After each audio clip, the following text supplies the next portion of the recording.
What you're about to hear is no coincidence. Something beyond your logic brought you here. And when you finish this video, you'll realize it all had a purpose. There are stories that don't begin with you, but somehow they end in you. Wounds you never lived through, yet you carry them. Silent loyalties to ancient pains, to patterns that echo through your family, generation after generation, like a whisper no one can silence. Then, one day, you arrive, and without fully understanding why, you begin to feel a deep urge inside you, a calling to break that cycle, not to reject your origin, but to honor it in a new way, through healing.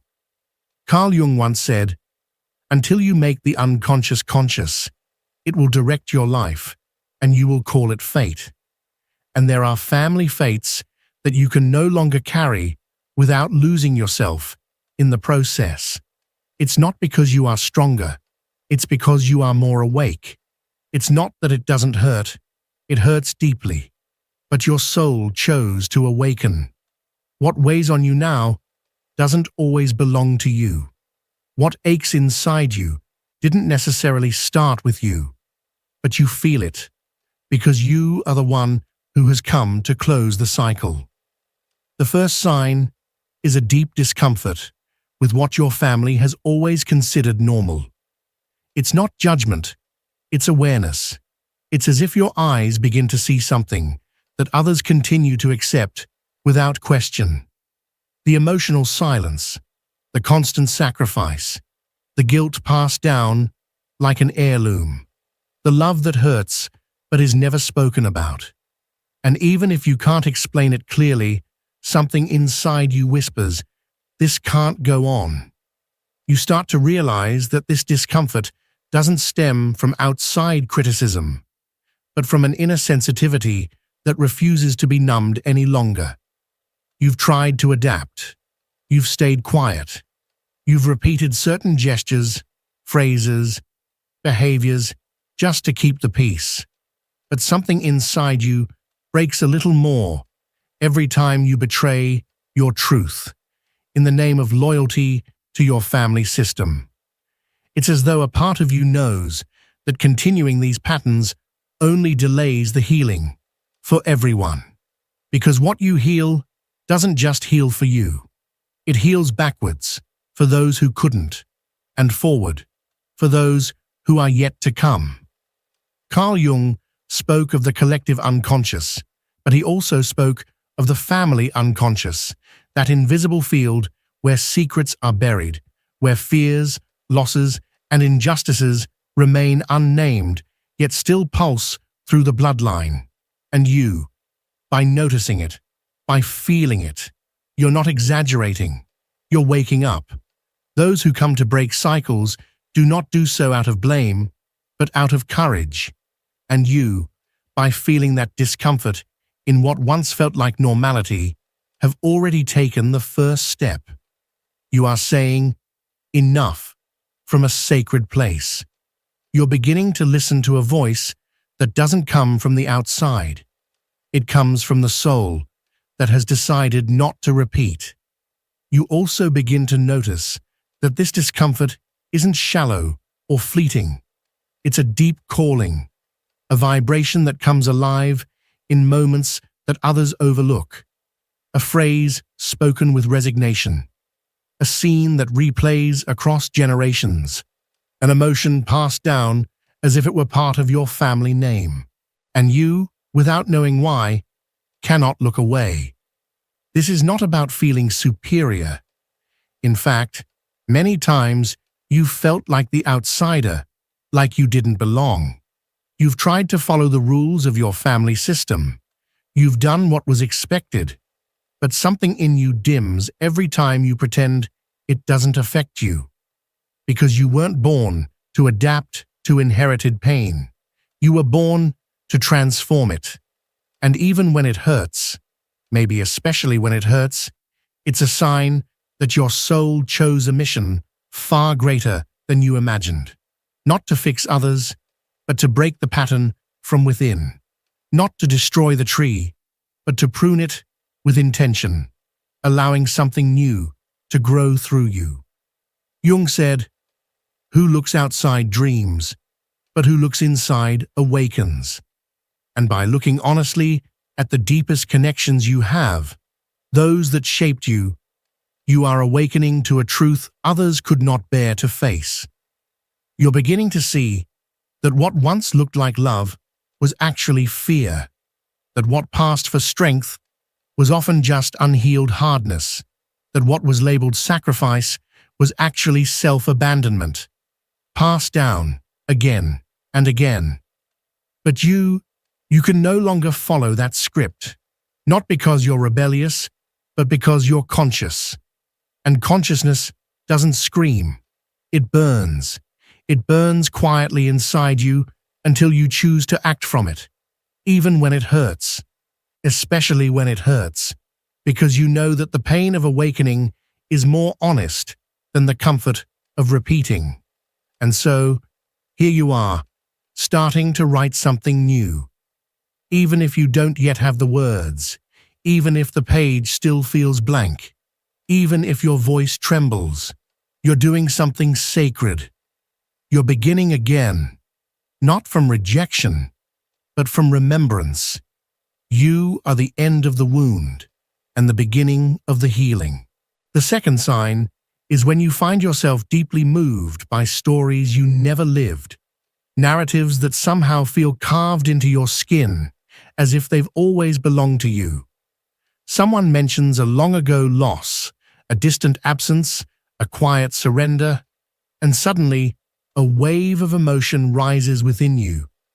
You can't explain where it comes from, but it feels ancient, as if your soul recognizes a pain that wasn't yours to begin with, yet you carry it as though it were. Carl Jung understood that the psyche doesn't have the sharp boundaries we imagine. It stretches beyond the self and intertwines with something much older, much deeper. When you feel what no one else has spoken, you are touching the echo of an ancestral wound that you were born to heal. You begin to realize that those feelings are not a figment of your imagination or the result of being overly sensitive. They are living memories, emotional residues embedded in your dreams, your silences, and your body. Sometimes you experience sadness without a clear cause, as if a part of you is mourning something that never happened to you personally, but deeply affected someone who came before you. That uncried grief, passed from generation to generation, has now reached you. And it's not a coincidence. What you're receiving is not just a family name, it's an energetic legacy. You didn't inherit only features or traditions or the stories people are willing to tell. You also inherited the silence, the unresolved sorrow, the emotional exile, and your soul, more awake and more present than perhaps it's ever been, has begun to make space for those suppressed truths to be expressed and finally transformed. Sometimes it's in a phrase you hear or a childhood memory that unexpectedly surfaces. There's a sting in your chest, not nostalgia, but recognition. Your body becomes a bridge between what was denied and what can now be liberated. And even if others don't understand why you're so affected, even if they think you're overreacting, deep down, you know the truth. You know you're not feeling only your own emotions. You're feeling for all those who weren't allowed to feel. Jung described the soul as a field where all the parts that have been rejected, individually and collectively, seek to express themselves. You are that part of the family system that can no longer look away. You are the awareness returning to what others have spent lifetimes avoiding. And so, yes, at times, it feels like too much. Not because you're broken, but because you are receiving so much. Because ancient emotions are echoing through your being. Emotions that can no longer be silenced. And even though it hurts, there is something in you that refuses to shut down, because you know that this pain is the doorway to a truth that must be spoken at last. With your sensitivity, you are cleansing what no one else could put into words.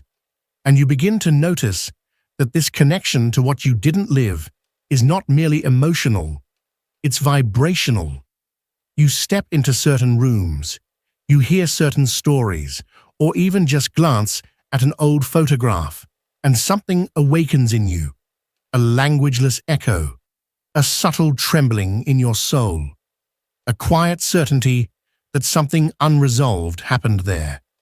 You may not understand all the details. You might never fully grasp the entire story, but you still feel ready to carry that invisible inheritance, not out of martyrdom, not for attention, but because you simply cannot live anesthetized. There's a part of you that refuses to ignore the frequencies that feel out of place. Many times, you've felt the weight of something that doesn't quite belong to your personal history, and yet you cannot let it go as if it means nothing. Because you know that this wasn't placed in you by mistake. It was placed in you because you were chosen to bring it to a close. And that doesn't make you a savior. It makes you a channel. The passage through which what has been stuck for generations finally begins to move. The body where emotional knots begin to loosen. The soul that reopens a door that had been locked shut through years of pain, shame, or fear. And though this task is quiet, often lonely, it is also profoundly sacred. Jung believed that the unconscious of a family always seeks to restore balance through one of its members, not to punish, but to heal, to reorder the system through awareness. And you, with your sensitivity, your discomfort, and your often misunderstood emotions, are that member. The one who comes to witness what no one else could see, to feel what generations have buried. Every time you allow an ancient emotion to rise, every time you honor a pain without repeating it, every time you break a destructive pattern without carrying guilt, you are healing, not just for yourself. You are healing backward. You are liberating forward. And even if that transformation is invisible to the world around you, it changes everything. There is a third sign, one that many overlook, but that you have carried like a quiet weight for most of your life. It's the subtle, often painful realization that you have always been the different one in your family, the one whose thoughts don't quite align, the one whose presence, even when unintentional, stirs discomfort, the one who sees what others have normalized and dares to ask, why? You've never fully felt like you belonged, not because you were disconnected, but because you were attuned to a different frequency of awareness. You operate from a higher state of consciousness, one that your family system has yet to understand, let alone support. It's not a matter of superiority, but of alignment. Carl Jung spoke about this. He understood that the individual who brings light to the family tree is often met with rejection from the very roots they are trying to heal.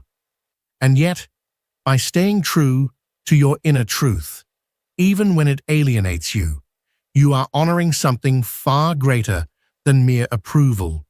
You are honoring your purpose.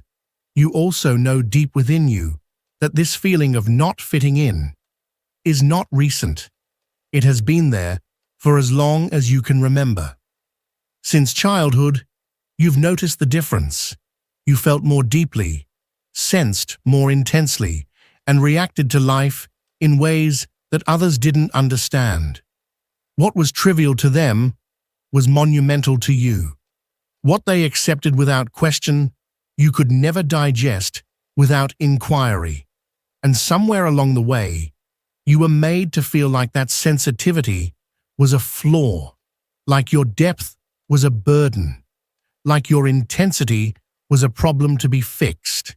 You were told You were too much, too sensitive, too emotional, too complicated, and for a long time, you believed them. So, you tried to conform. You trimmed parts of yourself. You molded your edges.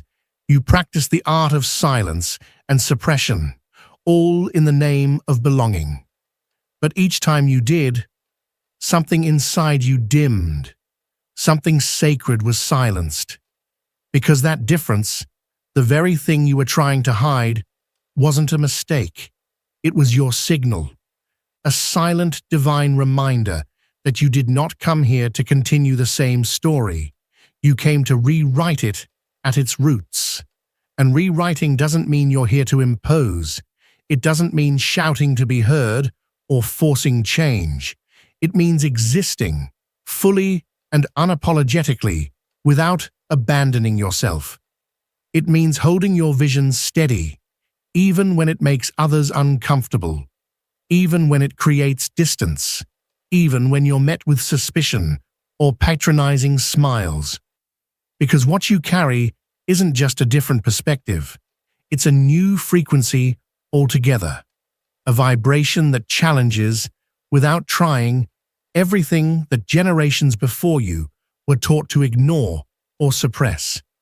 Jung described this as the process of individuation, the courageous journey of becoming who you truly are, even if it means defying the inherited expectations of your family, your culture, your ancestry. And that's precisely the road you're on. You are walking a path not mapped out for you. You are choosing to pause where others rush, to speak where others stay silent, to act based on what you feel rather than what you're told is right. That's not rebellion, it's revelation, and that painful feeling of not fitting in. It has become your compass. It has shown you the way. You now understand it not as punishment, but as proof. Proof that you came here not to save anyone, not to prove anything, but to remember and to remind others through your presence that there is another way to live, to feel, to relate. And yes, sometimes that role weighs heavily. Sometimes it isolates you, but you no longer view it as a curse. You see it as a calling, because someone had to interrupt the cycle. Someone had to pause the narrative that was looping endlessly, and that someone is you. You've probably also noticed that the more authentic you become, the more clearly you see the dissonance around you. There are moments when simply being in the room shifts the energy. Certain conversations become strained, as if your presence alone holds up a mirror no one asked for. You're not trying to change anyone, you're just being yourself. But your vibration has changed, and it cannot be masked. You don't have to say a word. Your energy speaks for you, and it's not always welcomed with open arms. Sometimes it manifests as subtle exclusion, as unexplained distance, as awkward silences that hang heavy in the air. Not because you're wrong, but because you're bringing light to places that have been kept in shadow for generations. And light, as beautiful as it is, can be deeply unsettling at first. It disrupts, it reveals, and not everyone is ready for that. But you are no longer willing to dim your light just to make others comfortable. You've already paid the price of pretending, of staying quiet, of squeezing yourself into molds that never fit. And now, you've decided your soul will not bear that cost anymore. Because the price of belonging at the expense of yourself is far too steep. And you learned this not through theory, but through experience, through emptiness that couldn't be filled, through inner fractures, through those nights when everything seemed fine on the outside, but something within you screamed. Jung said, healing begins the moment one chooses to carry their own destiny instead of living out the collective script. That is exactly what you're doing. You've stopped living just to keep the peace. You've started living to stay true to your essence, because you now understand that this inner fidelity doesn't only liberate you, it liberates every soul who will walk the path after you. Not fitting in no longer wounds you, it affirms you. It tells you that your path is not one of repetition, but of creation. Your energy is not here to fit the mold. It's here to gently dissolve it. Not through destruction, but through love. Not through noise, but through the silent coherence of someone who can no longer pretend to be what they are not. You are no longer hiding. You are no longer apologizing. You are simply being. And in doing so, you are transforming the world, one truth at a time. The fourth sign is when you're deeply moved by the realization that your decisions affect not only your life, but also those who came before you and those who will come after. You no longer choose from the ego, you choose from awareness, because you understand that every time you break a pattern, you're not being selfish, you're freeing an entire lineage from repetition. Carl Jung believed that individual healing is actually collective healing, and by acting from your truth, you're writing a new future for your bloodline. You've also started to feel both the weight and the honor of that responsibility, because your choices aren't just about personal comfort anymore. You're making them knowing that each conscious step untangles old knots, that every boundary you set with love marks a limit that has never existed before, that when you choose silence over shouting, truth over the mask, the soul over the role, you're opening sacred space that never existed, and even when it's hard, you do it anyway. Even if no one notices, you keep going. Because you're not doing it for applause, you do it because it feels meaningful. Something ancient within you, older than this life, knows you came to close a cycle. Not from rejection, but from elevation. Not to punish those who came before, but to free what they couldn't release when they had the chance. Carl Jung said, "One of the most powerful ways to heal the past is to live authentically in the present." And you've begun to embody that truth. You're no longer driven by the fear of breaking tradition. You're moved by the vision of what can be created when tradition is transformed with awareness. You sense that each bond, each decision, each deep conversation you dare to have isn't just personal growth. It's part of a collective memory being rewritten through you. Because change doesn't always come through grand gestures. Sometimes it comes as a firm no, as an unflinching gaze, as a presence that no longer pretends. And within that small gesture, you're making history, not because you're perfect, but because you are present.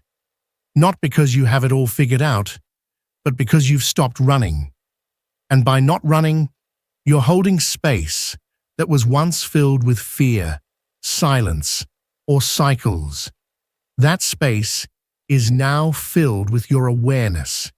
You've also noticed that every time you choose differently, something realigns inside you, and also within your family's story. It's not just a personal feeling, it's as if a thread in the invisible fabric of your lineage shifts, as if by saying, "This ends with me," you set free someone long ago who never had the voice to say it.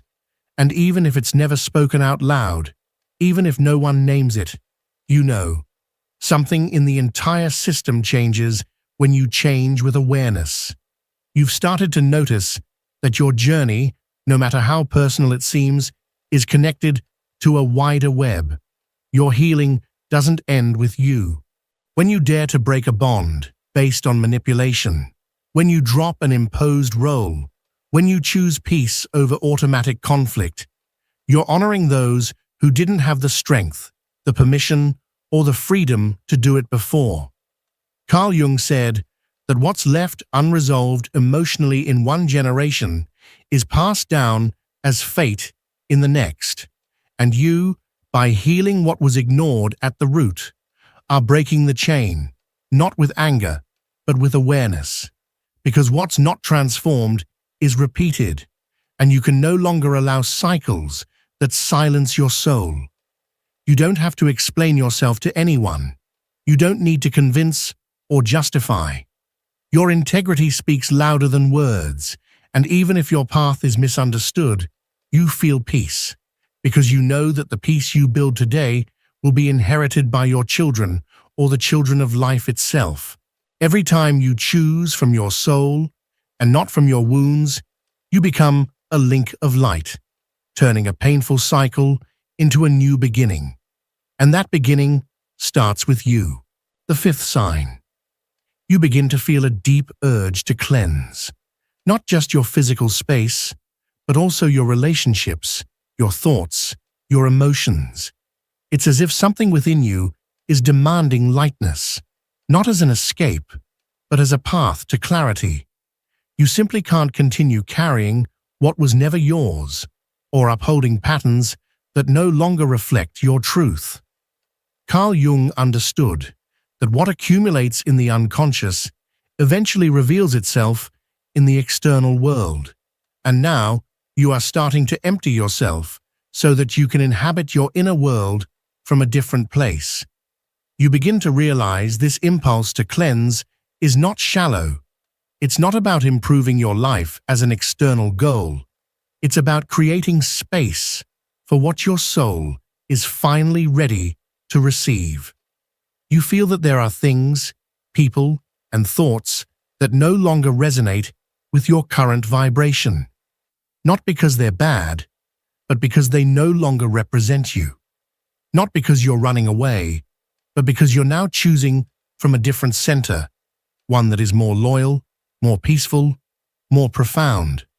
Just like you clean your home, your wardrobe, or your routines, you also start to examine the loyalties you've been maintaining out of habit. You begin to wonder if you're carrying guilt that was never yours, if you're holding on to relationships that survive only because you fear conflict, if you're still obeying ideas that no longer align with your deepest truth. And you realize that yes, much of what weighs you down was never truly yours. Carl Jung once said that those who look inward awaken, and you've started to look with more honesty, with more calm, with less judgment. And from that place, you've begun to see clearly that the noise, the chaos, the tension, often they don't come from what you're living now, but from what you're still dragging behind. And you can't, and don't want to, keep dragging what you never chose. So you start to let go, sometimes with tenderness, other times with pain, but always with truth. You release inherited patterns, habits that disconnect you, roles that limit you, because you know you cannot step into your purpose if you're full of invisible agreements with a past that has already run its course. And each thing you cleanse, silently and consciously, is an act of love. Love for yourself. Love for those who will come after you. Love for those who came before you and couldn't do what you're now allowing yourself to do. You're emptying yourself to remember who you are, and that is a vital part of closure. You also begin to notice that every time you cleanse something external, something internal becomes lighter. It's not a coincidence. Your surroundings begin to reflect your energy. You can no longer tolerate constant noise or shallow conversations or the excuses you keep making to avoid facing what you already know doesn't align with you, because what you used to ignore has now become too obvious. And that act of cleansing is not always visible. Sometimes it's about stopping the justification of your own pain. Other times, it's saying no without guilt, or simply allowing yourself to rest without feeling the need to compensate with productivity. You're slowly dismantling the old mandates you inherited, the pressure, the self-denial, the forced silence. And in doing so, you're writing a new way of being in the world. Carl Jung spoke about integrating the unconscious, not to reject it, but to free it. And as you begin to face with compassion what you once avoided, you're integrating, not because everything is solved, but because you're no longer breaking yourself in order to hold it all together. You no longer need to be right or prove anything. You just need to feel at peace with what you're leaving behind. Each object you release, each bond you reframe, each emotion you let go without explanation. It's an act of ancestral liberation. Because cycles don't close when everything is perfectly clear. They close when you decide you no longer want to live from the wound. They close when you give yourself permission to choose from your soul, not your inheritance. And you, even if you sometimes forget it, are already choosing differently. The sixth sign appears when, even after a difficult path, something inside you still chooses to remain open. You haven't shut down, even though you've had every reason to. You haven't hardened your soul, even though the pain was real. And that is the clearest sign that you're here to close a cycle, not by repeating the emotional shutdown you inherited, but by staying open. Carl Jung understood that true transformation begins when we stop acting from the wound and start living from awareness. And you, even in the middle of exhaustion, have kept choosing to heal. You also know that staying open hasn't been a comfortable choice.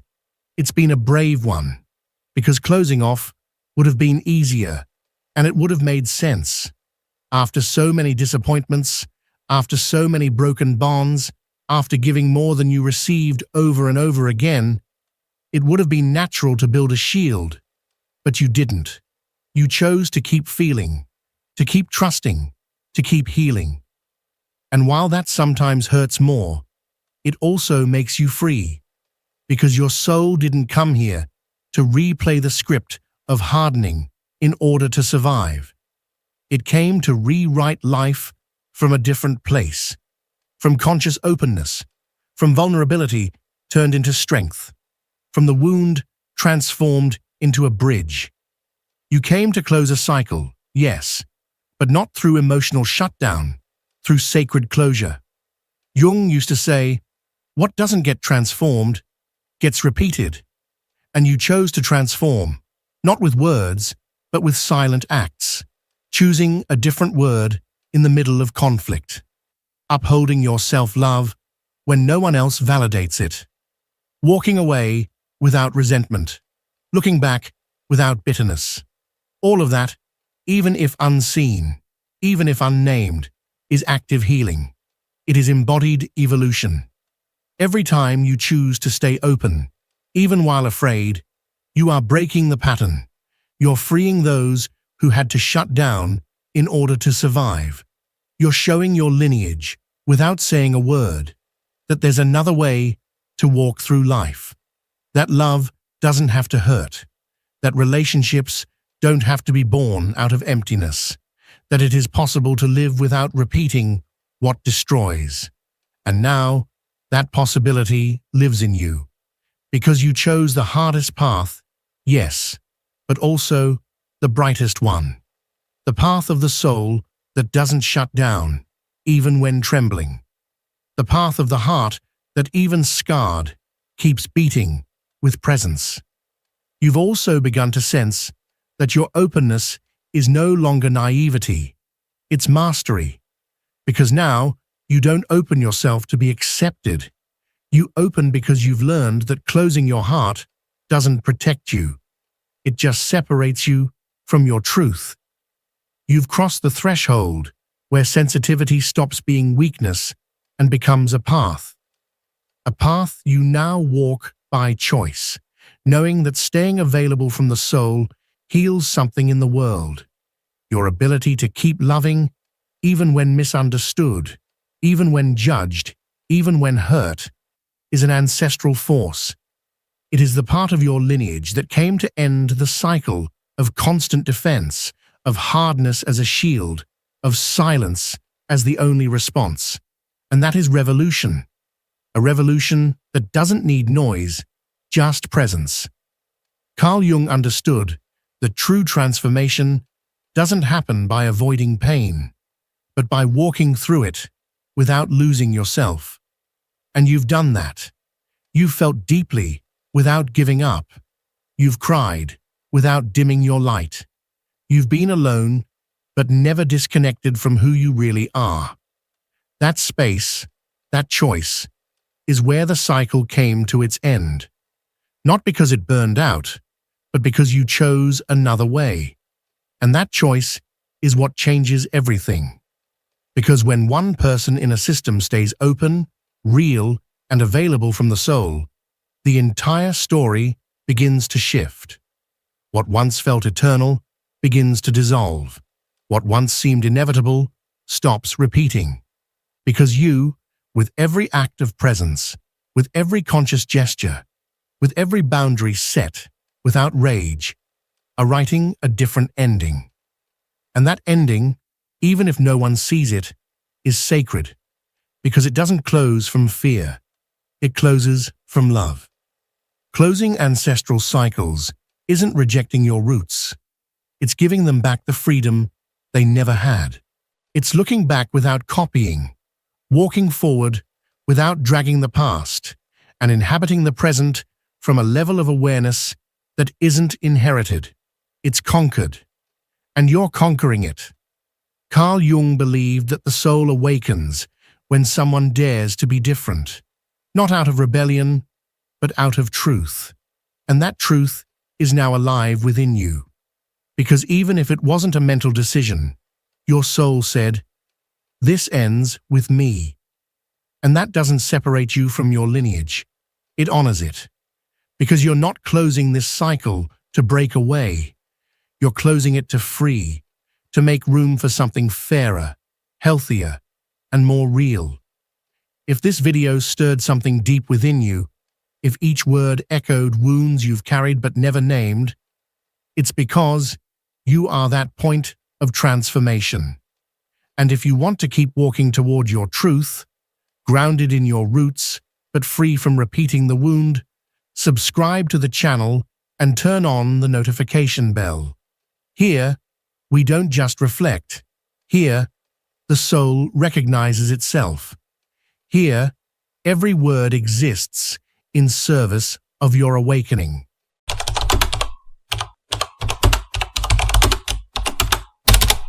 When was the last time you looked at yourself in the mirror and asked, "Am I truly living the life I want?"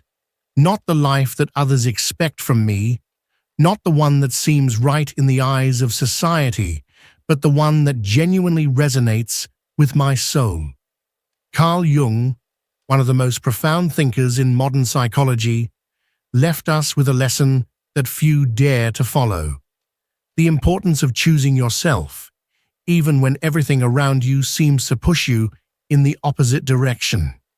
We live in a world meticulously designed to distract you, to keep you trapped in routines, expectations, and an endless stream of obligations that seem unavoidable. From the moment you wake up, you are bombarded with external demands, work, family, responsibilities, social norms, all dictating how you should behave, what you should strive for, and even what success should look like. But here's a truth that many refuse to acknowledge.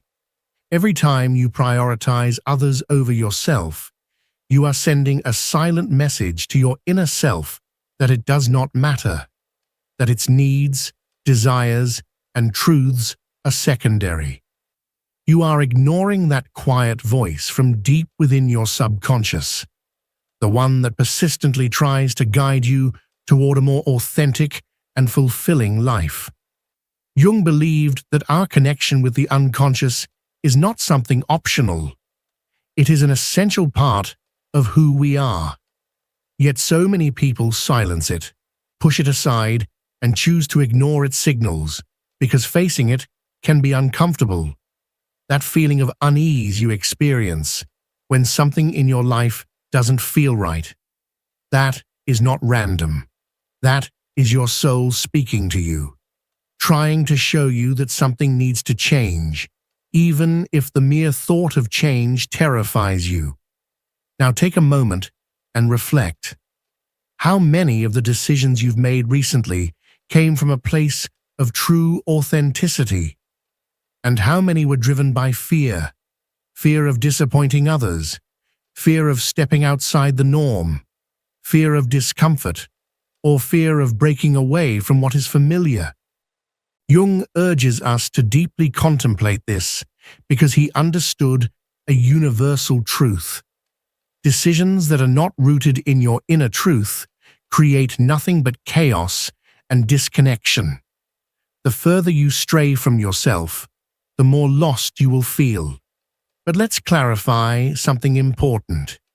Choosing yourself does not mean rejecting others. This is not about living in selfishness or disregarding the people around you. It is about recognizing that, in order to give the best version of yourself to the world, you must first be at peace with yourself. This is the fundamental principle of self-love, a concept Jung explored in depth. Self-love is not a luxury.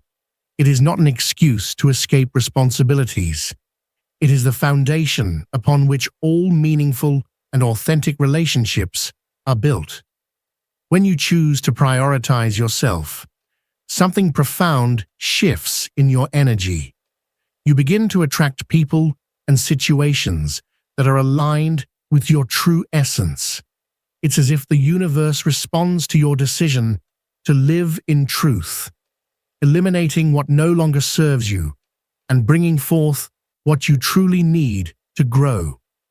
But to reach this state, you must first confront your shadows, the parts of yourself that you have ignored, suppressed, or feared. Jung described the shadow as the hidden aspect of our psyche, the one that contains everything we would rather not acknowledge about ourselves. And while facing your shadow can be uncomfortable, it is within this confrontation that true transformation begins. Because when you integrate your shadows, when you stop fighting against them and learn to accept them, you unlock an inner power you never imagined you had. This process of integration does not happen overnight. It requires courage, patience, and an unwavering commitment to understanding yourself. But what you gain in return is invaluable. Clarity, the ability to see beyond the illusions you once believed in. Purpose, a renewed sense of direction and meaning in your life. Inner peace, a calm so profound that no external chaos can shake it. You gain the ability to say no to what does not align with you, without guilt, without fear, and without worrying about the judgment of others. But most importantly, you gain the freedom to be who you truly are. You might be wondering, how do I begin this journey? The answer is far simpler than you think. Start by listening to yourself. Every time you feel discomfort, uncertainty, or a surge of emotion, pause and ask yourself, what is my unconscious trying to tell me?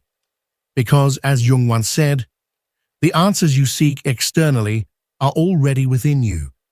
You just need the courage to listen and the determination to act accordingly. One of the hardest things we do in life is listen to our intuition, especially when it leads us down a path that challenges everything we've built. Maybe it's a relationship you know is no longer working. Maybe it's a job that drains you but feels impossible to leave. Maybe it's a dream you've been chasing simply because it seemed like the right thing to do.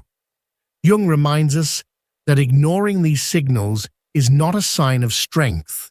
It is a denial of our true essence. To choose yourself is to have the courage to let go of what no longer resonates with you. And that is not always easy. We cling to the familiar because change is terrifying. We convince ourselves that better the devil you know than the one you don't. But Jung challenges us to see change not as an ending, but as a doorway, a passage to a more authentic version of ourselves. So think about this. What are you holding on to that no longer serves you? What relationships, beliefs, or habits are you maintaining out of fear? You may feel that letting go of certain people or situations would be a loss, but the real loss happens when you sacrifice your inner peace just to hold on to something that no longer has meaning. The choice is always yours. And perhaps the most important question you can ask yourself right now is, am I ready to truly choose myself? Choosing yourself is not an act of selfishness. It is an act of profound love and deep respect for who you truly are. For too long, society has conditioned us to believe that prioritizing ourselves is wrong, that putting our needs first is somehow a betrayal of the people around us. But the reality is quite the opposite. When you finally make the conscious decision to choose yourself, something truly magical begins to unfold. It's as if a fog that had been clouding your vision starts to lift, and for the first time in a long time, you see things with clarity. The people who genuinely support you remain by your side, while those who only drained your energy, those who never truly valued you, start to fade away. And this is no coincidence. It is the direct reflection of an internal transformation, an alignment between your inner world and your external reality. Carl Jung called this synchronicity, the mysterious yet undeniable connection between your thoughts, emotions, and the circumstances that unfold in your life. When you begin to live in alignment with your truth, your external world shifts to mirror that transformation. It is as if the universe responds to your authenticity by reshaping your environment to match it. However, this process requires something that many people find difficult: radical honesty with yourself. Choosing yourself is not just about making bold decisions or setting firm boundaries. Sometimes it also means acknowledging uncomfortable truths about your past. Perhaps you have made choices that were not a true reflection of who you really are.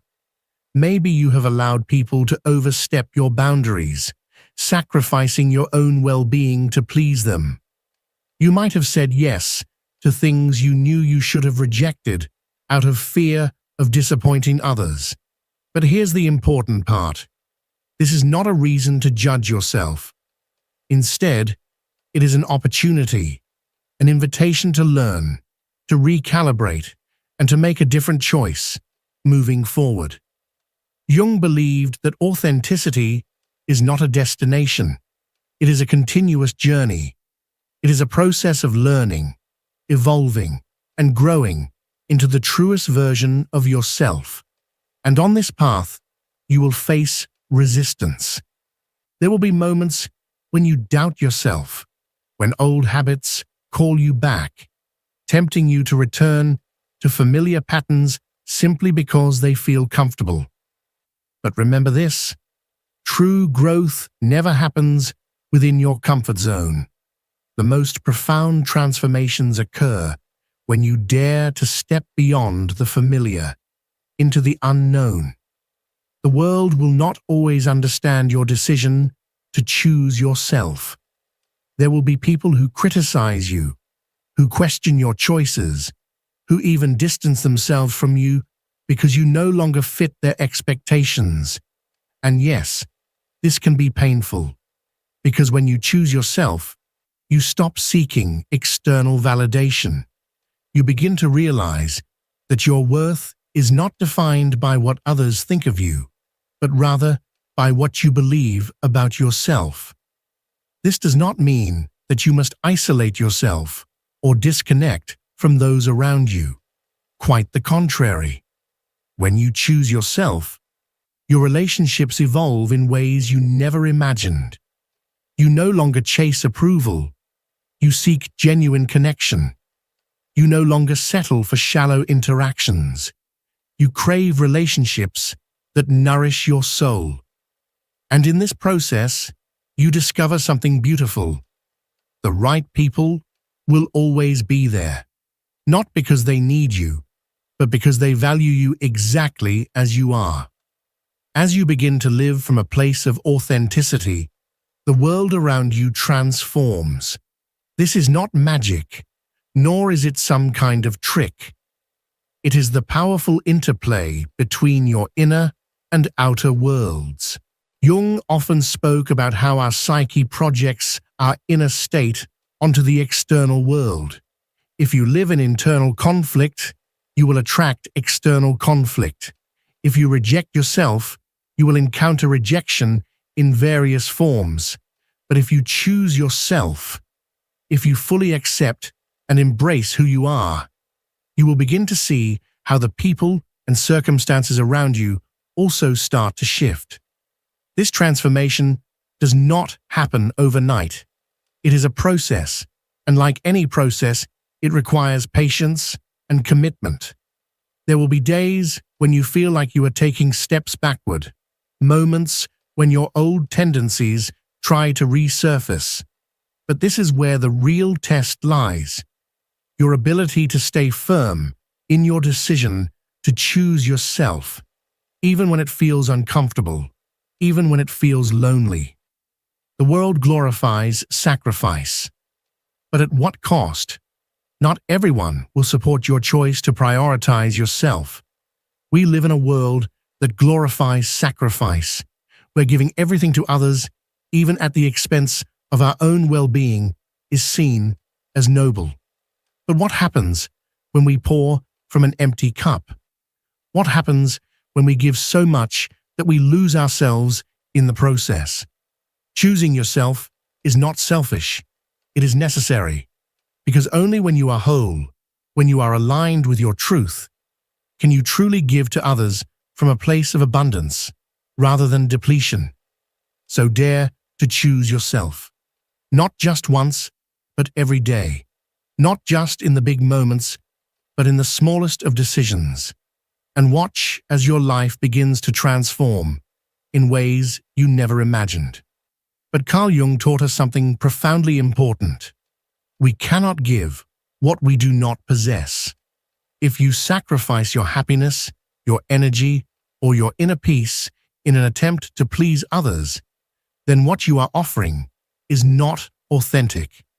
And sooner or later, that imbalance will manifest itself in your life, whether through emotional exhaustion, dissatisfaction, or even a sense of emptiness. Take a moment to reflect on your current relationships. How many of them inspire you, uplift you, and bring you peace? And how many leave you feeling drained, confused, or emotionally depleted? Jung invites us to ponder this because our relationships are not merely social connections. They are mirrors that reflect our internal state. The people we choose to keep close are reflections of the beliefs, values, and emotional patterns that reside within us. If you find yourself allowing someone to repeatedly cross your boundaries, it is not necessarily because they are bad, but rather because a part of you has not yet learned how to protect itself. Setting boundaries is not an act of selfishness. It is an act of self-love. Jung believed that the unconscious mind is constantly working to guide us toward our well-being, but more often than not, we ignore its signals. That sense of exhaustion you feel after interacting with certain individuals is not a coincidence. It is your unconscious telling you that the relationship is not in alignment with your true essence. And if you continue to ignore these signals, the price you will always pay is your inner peace. Choosing yourself means setting boundaries, not as walls that shut people out, but as bridges that lead to healthier and more authentic relationships. When you say no to what does not serve you, you are simultaneously saying yes to your truth, your dreams, and your well-being. This does not mean that you should sever ties with everyone, but rather that you must be honest with yourself about which relationships nourish you and which ones drain you. As you begin to live from this place of authenticity, something extraordinary happens. Your intuition strengthens. That inner voice, which once seemed faint or uncertain, starts guiding you with greater clarity. You begin making choices that not only make logical sense, but also feel right deep within your soul. This is the power of choosing yourself. It reconnects you with your intuition, with that inner compass that has always been there, waiting for you to trust it. Jung described intuition as one of the purest forms of connection with the unconscious. It is that inexplicable knowing, that feeling in your gut when something either feels right or does not.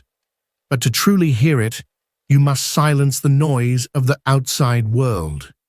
This means letting go of the need for approval, detaching from societal expectations, and learning to trust yourself. Because at the end of the day, no one else can truly know what is best for you. When you decide to choose yourself, you are sending a powerful message to the universe. I am ready to live in alignment with my truth. And the universe responds.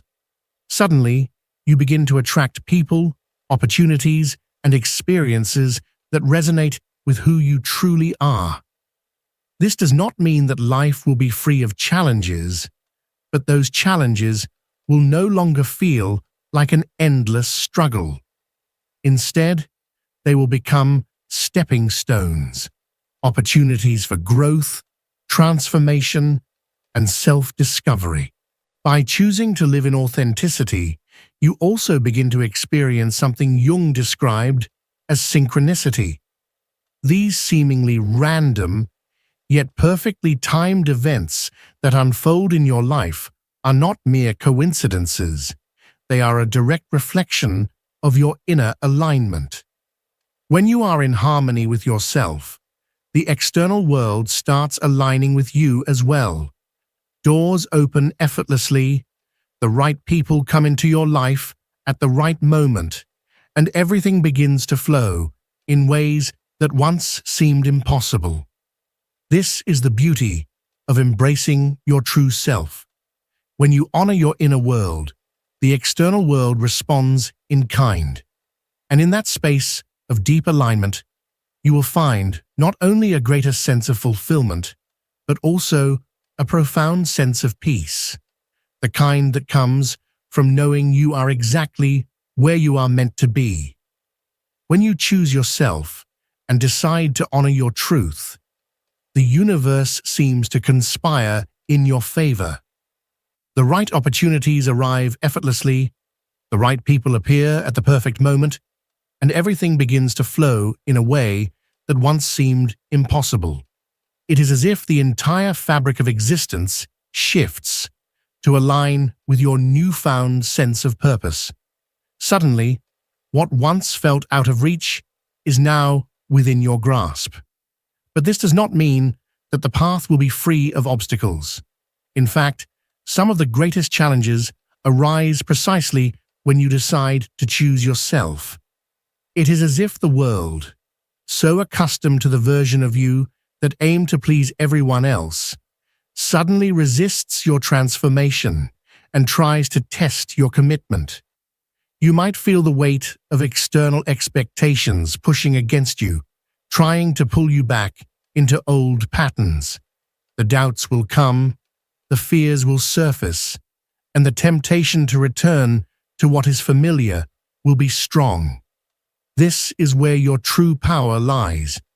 Every time you reaffirm your decision, every time you prioritize your inner peace over external demands, you are strengthening the connection with your true self. The key is to remain steadfast, even when uncertainty creeps in. It is completely natural to feel fear when leaving behind the known, even if you are aware that it no longer serves you. But remember this: every time you choose to stay in a place that no longer brings you joy, you are closing the door to something that could profoundly transform you. The great psychologist Carl Jung taught us that change does not occur without resistance, but that resistance is not a sign that you are making a mistake.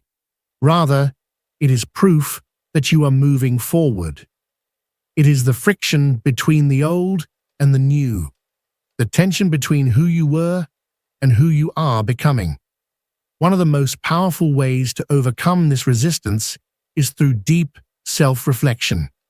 Ask yourself, what do I truly value? What is most important to me? What kind of life do I want to build? When you gain clarity about your values and goals, it becomes significantly easier to make decisions that align with them. And as you do, you begin to attract people and circumstances that resonate with the same energy. The world around you shifts in response to your inner alignment. It is also crucial to remember that you are not alone on this journey. While choosing yourself may feel like a solitary act at first, in reality, you are forging a path that will naturally draw the right people toward you, those who will support, celebrate, and walk alongside you. These individuals will not require you to change in order to fit into their lives. They will embrace you exactly as you are, because they too have chosen to live in alignment with their truth. When you reach this point, something inside you changes forever. Life no longer feels like an endless struggle. The decisions that once seemed overwhelming now come with clarity and confidence. And most importantly, you discover a sense of peace that is no longer dependent on external circumstances. Because, as Jung taught us, true peace can only come from within. That inner peace is the natural result of honoring your needs, respecting your boundaries, and living in full alignment with your values. But it is more than just a personal gift. It is something you can share with the world. When you live authentically, you inspire others to do the same. Your courage becomes a beacon of light for those who are still searching for their own path. And in this process, you do not merely transform your own life. You create a ripple effect that profoundly impacts those around you. Take a moment to imagine what your life could be like if you let go of everything that no longer serves you. How would you feel if you release the relationships that drain your energy, the commitments that do not resonate with your soul, and the expectations that you never truly wanted to fulfill? Picture the freedom, the lightness, and the clarity you could experience. This is not an unattainable dream. It is a real possibility, fully within your reach. All it requires is the willingness to choose yourself. When you make this choice, you begin to see that you are not losing anything by letting go of what no longer aligns with you. On the contrary, you are making space for what truly matters. You are crafting a life that not only makes sense, but also fills you with purpose and joy. And that, in itself, is a transformation worth embracing. This is the gift that Carl Jung wanted all of us to discover: the profound realization that true transformation begins the moment we stop searching outside of ourselves for something that has always been within.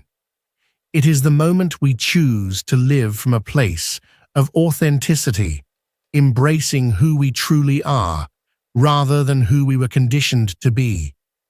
And when this happens, something extraordinary unfolds. You begin to feel truly alive.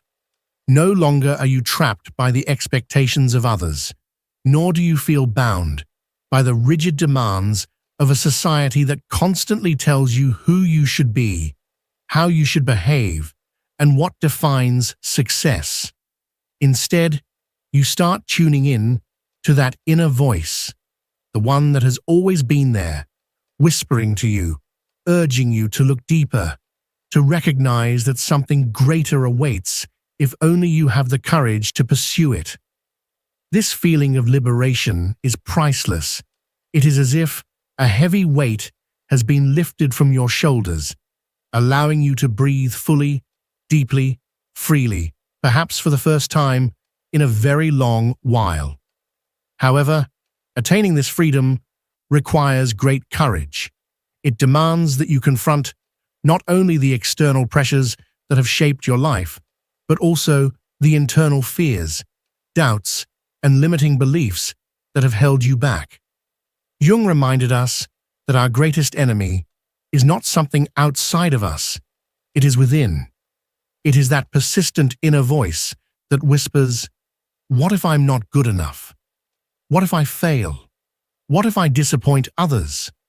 But here lies the truth, the secret that so many never realize.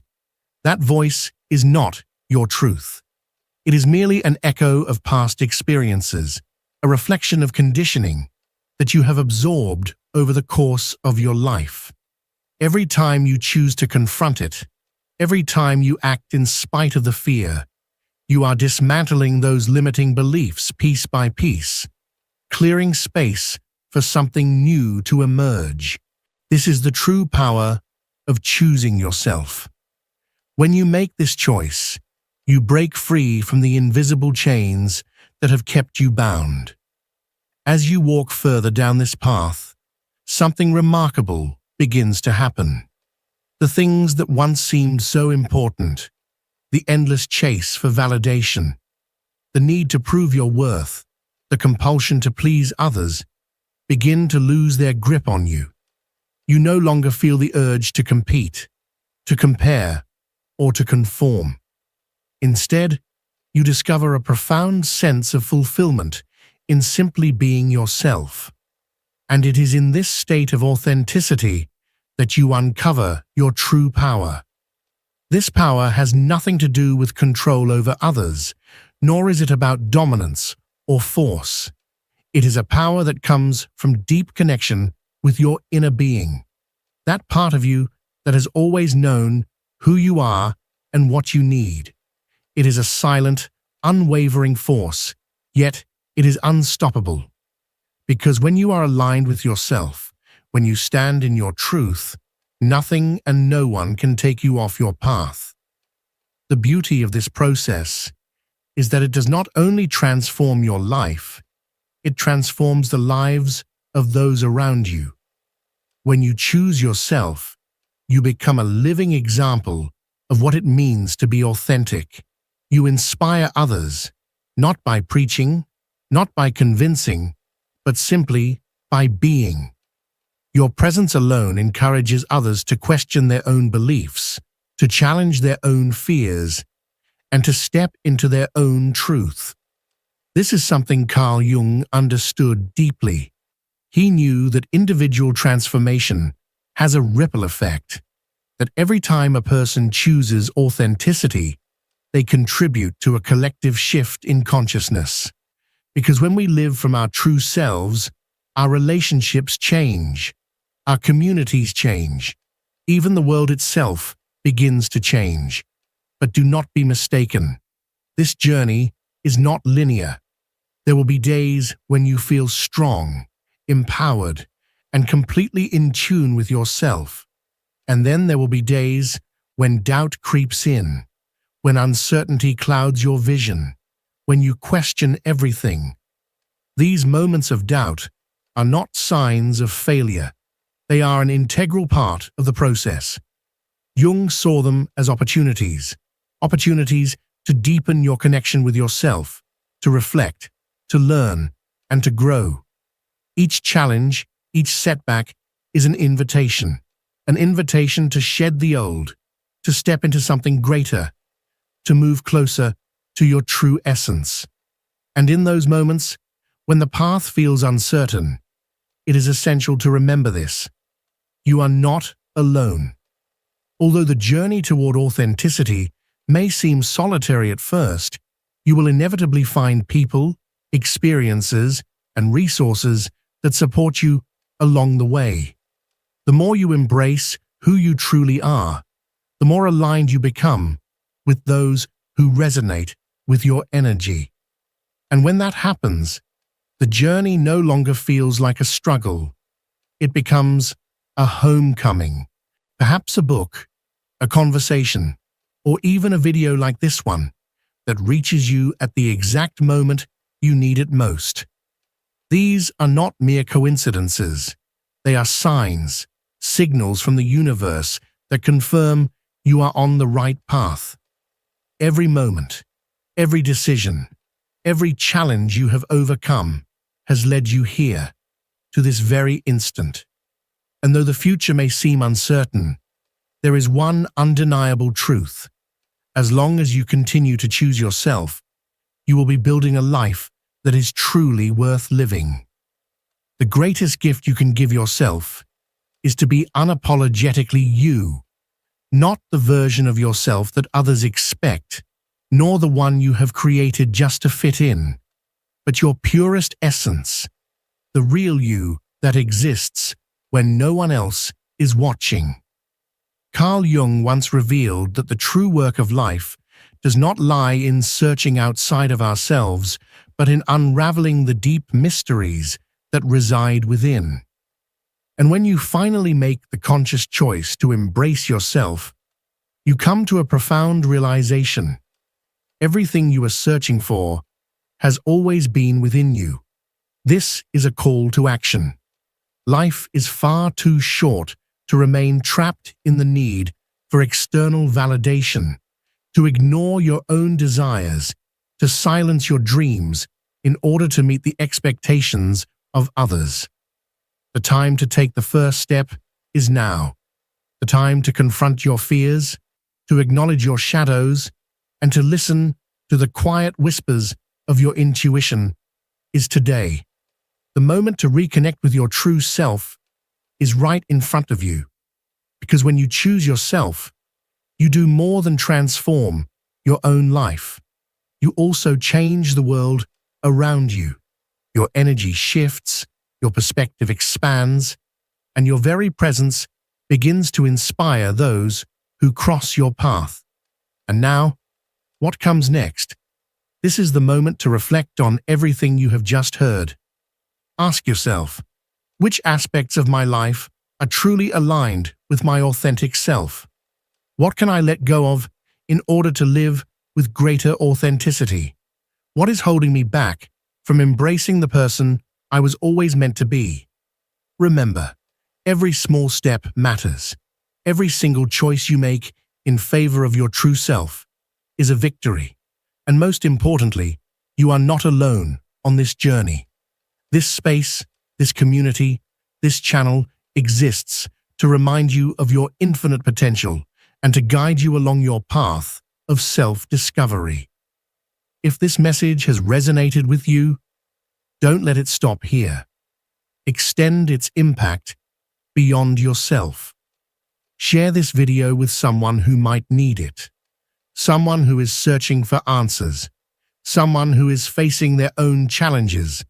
Someone who might need this exact moment of clarity. Every interaction matters. Every comment, every like, every share helps this message reach more people. People who, just like you, are searching for a deeper connection with their true selves. Imagine the impact we can create together. A community of individuals committed to living from a place of authenticity, courage, and self-acceptance.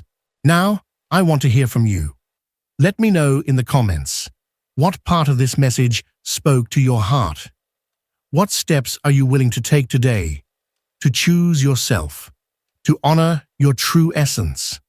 Every word you share matters, not just to me, but to everyone who is on this same journey, seeking their own truth, their own clarity.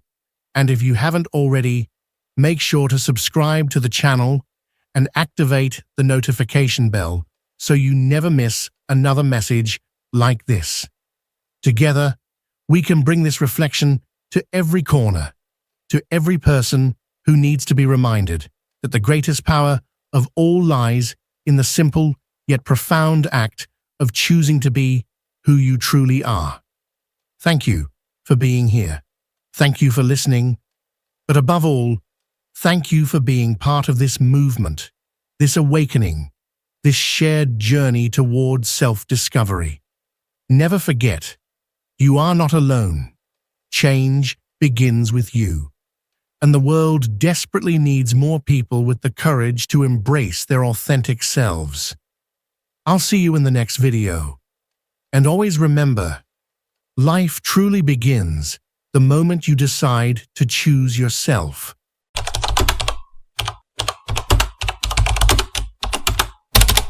You're not here by accident. Something deep within you brought you to this video at this exact moment. And once you finish watching it, you'll understand why. Maybe more than once, you've asked yourself why. Despite giving your best, some people respond with indifference, abuse, or even contempt. You strive to be kind. You go out of your way to help. You treat others with respect. And yet, you keep encountering looks that dismiss your generosity or people who seem to take advantage of it. This isn't random. There's a deeper reason behind it, one rooted in psychology, philosophy, and the way humans interpret kindness. Today, you're going to discover 5 powerful reasons why your kindness sometimes leads others to disrespect you. Let's begin with the first and perhaps most misunderstood truth. Kindness without limits is often seen as weakness. When you're always kind, endlessly understanding, and constantly available to others, many people don't view it as a virtue. Instead, they interpret it as vulnerability. Psychology has a name for this. It's called the benevolence exploitation effect. Carl Jung, the great Swiss psychologist, once said that the shadow, the hidden part of the human psyche, feeds on the things we fail to set boundaries around. When you always say yes, when you constantly put others' needs ahead of your own, when you bend over backwards not to upset anyone, a certain type of person begins to see you not as kind, but as easy to manipulate. The problem is deeply ingrained in human nature. There is a subconscious tendency in people to test boundaries, and if you never establish your own, they assume you don't have any. What begins as small favors or innocent requests can quickly spiral into outright exploitation. The people around you start expecting more and more, and giving less and less in return. Eventually, what was once seen as kindness becomes something they believe they're entitled to. This is not about being harsh or turning cold.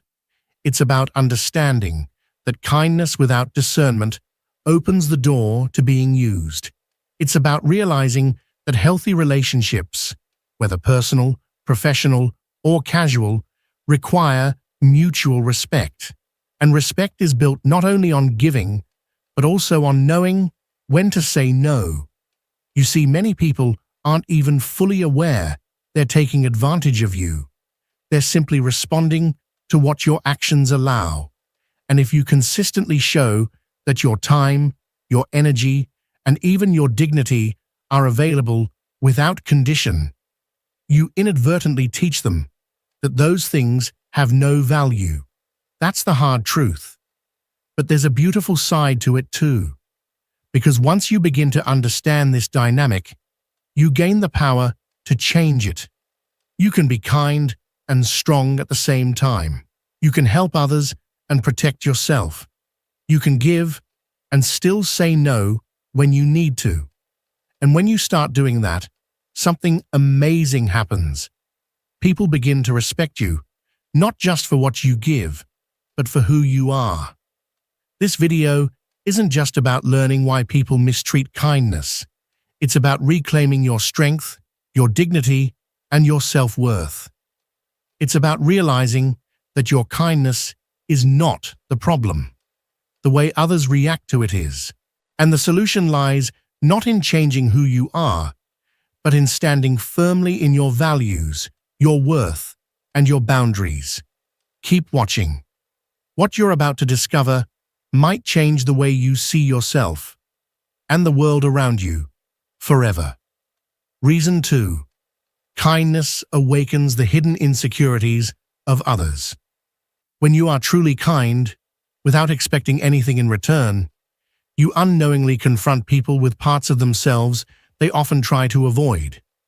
Your kindness acts like a mirror, a silent reflection that shows others what they lack, what they fear, and what they've buried deep inside. It forces them to look inward, to face their own wounds, their emotional limitations, and their inability to give without expecting something back. And the truth is, not everyone is ready for that. Many people have built emotional walls to survive, shaped by experiences of betrayal, abandonment, and pain. They've come to believe that the world is hostile, that nothing is given freely, that every act of kindness hides an agenda. So when they encounter someone who is sincerely kind, someone who gives without manipulation or malice, it disrupts their worldview. It confuses them. Their subconscious sees your behavior as a threat, not because you are dangerous, but because your light exposes their shadows. It makes them uncomfortable. And instead of facing that discomfort and asking themselves why it bothers them so much, they project those feelings outward. They attack, they dismiss, they mock.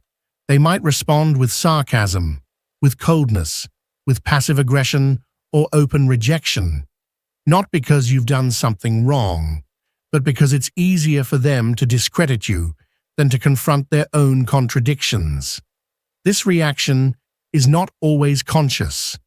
Often it's automatic, a psychological defense mechanism that kicks in when something or someone challenges the beliefs they've held onto for years. If you can be generous, sincere, and kind without expecting anything in return, then maybe they could too. But instead of embracing that possibility, they label your kindness as naivety, or worse, as weakness. Why? Because it's easier to pretend that your goodness is foolish than to admit that maybe they've armored themselves unnecessarily. It's easier to mock what they don't understand than to admit they might be wrong.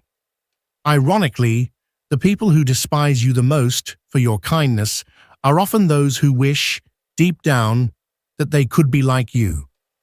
But they don't know how. They've spent so long trying to protect themselves from disappointment, from hurt, from vulnerability, that they've forgotten what it's like to give freely. They've buried their softness beneath layers of cynicism, mistrust, and emotional self-preservation. So when your kindness appears, it threatens to unravel everything they've built to feel safe.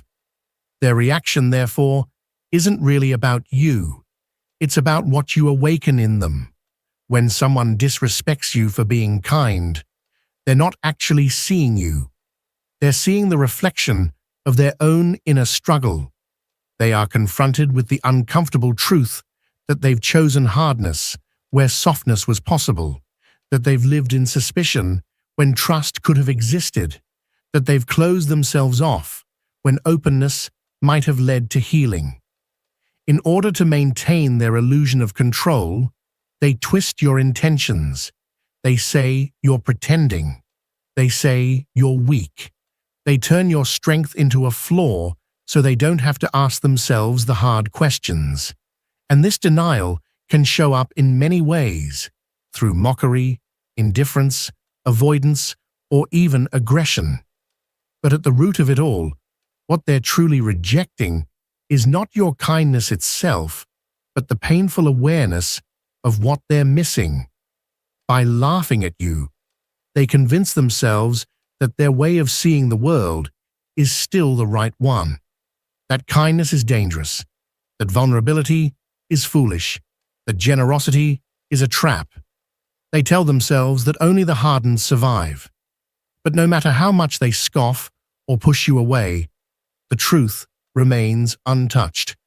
Kindness is not weakness, it is strength, it is courage, and it terrifies them, not because of what it is, but because of what it reveals. Kindness asks nothing in return, but it reveals everything. It exposes the false armor people wear. It challenges their beliefs about what it means to be strong. It invites them to consider another way of living, one based not on fear, but on connection. And while not everyone will accept that invitation, your presence still plants a seed. Even if they reject you now, your kindness has made an impact. It has shown them, even for a brief moment, that there is another way to exist in the world. So don't let their rejection harden you. Don't let their coldness make you question your warmth. Your ability to remain kind in the face of misunderstanding is not only rare, it's transformative. What you do, how you show up, matters more than you think. You are not the problem. Their reaction isn't your burden to carry.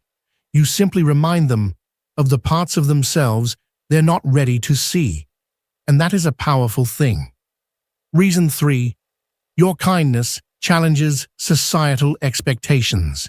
We live in a world where cynicism, competitiveness, and emotional detachment are often considered strengths, while compassion, vulnerability, and kindness are dismissed as signs of weakness. Society has unconsciously created unwritten rules that encourage people to protect themselves, to rise to success even if it means stepping on others, and to avoid showing too much emotion, especially if those emotions reveal weakness or empathy. So, when someone like you chooses kindness over calculation, when you choose to be guided by your heart instead of your ego, you disrupt the entire system. You challenge the norms. You make people uncomfortable, not because what you do is wrong, but because it reveals something deeply rooted in others, the parts of themselves they have silenced or ignored to survive in this system. When you act with genuine kindness, people often don't know how to react. You confuse them. They wonder why you don't play the same game, why you don't seem interested in power, status, or domination. In a world where success is often defined by control and influence, your refusal to participate in that kind of power dynamic is radical. It's revolutionary. It makes you an outlier in a culture that rewards selfishness and punishes weakness. And because of that, your kindness may be met with resistance. Some people will reject it, not because they think you're wrong, but because your presence forces them to confront uncomfortable truths. It illuminates their own emotional walls, their fear of being vulnerable, their reluctance to show weakness or open up. Your way of being reminds them that there is another way, more human, more honest, more compassionate.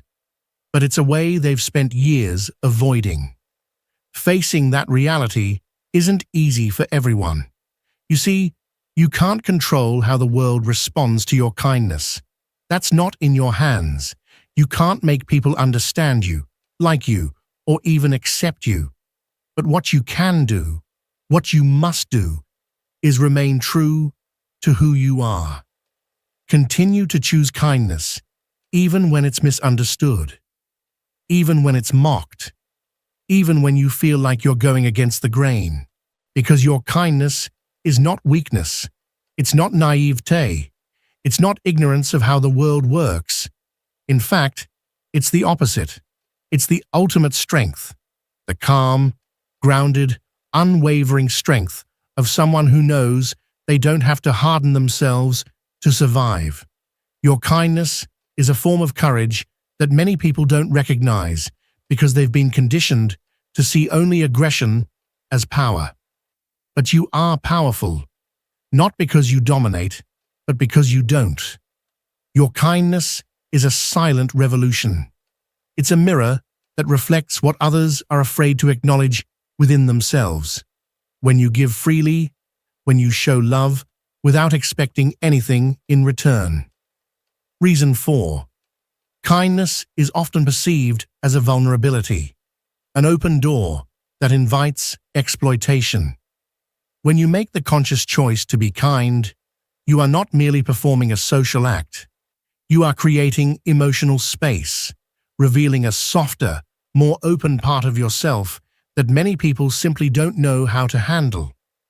In a world that rewards coldness, toughness, competitiveness, and radical independence, being genuinely kind, with no strings attached, no hidden agenda, no demand for reciprocity, can be misread as a sign of weakness.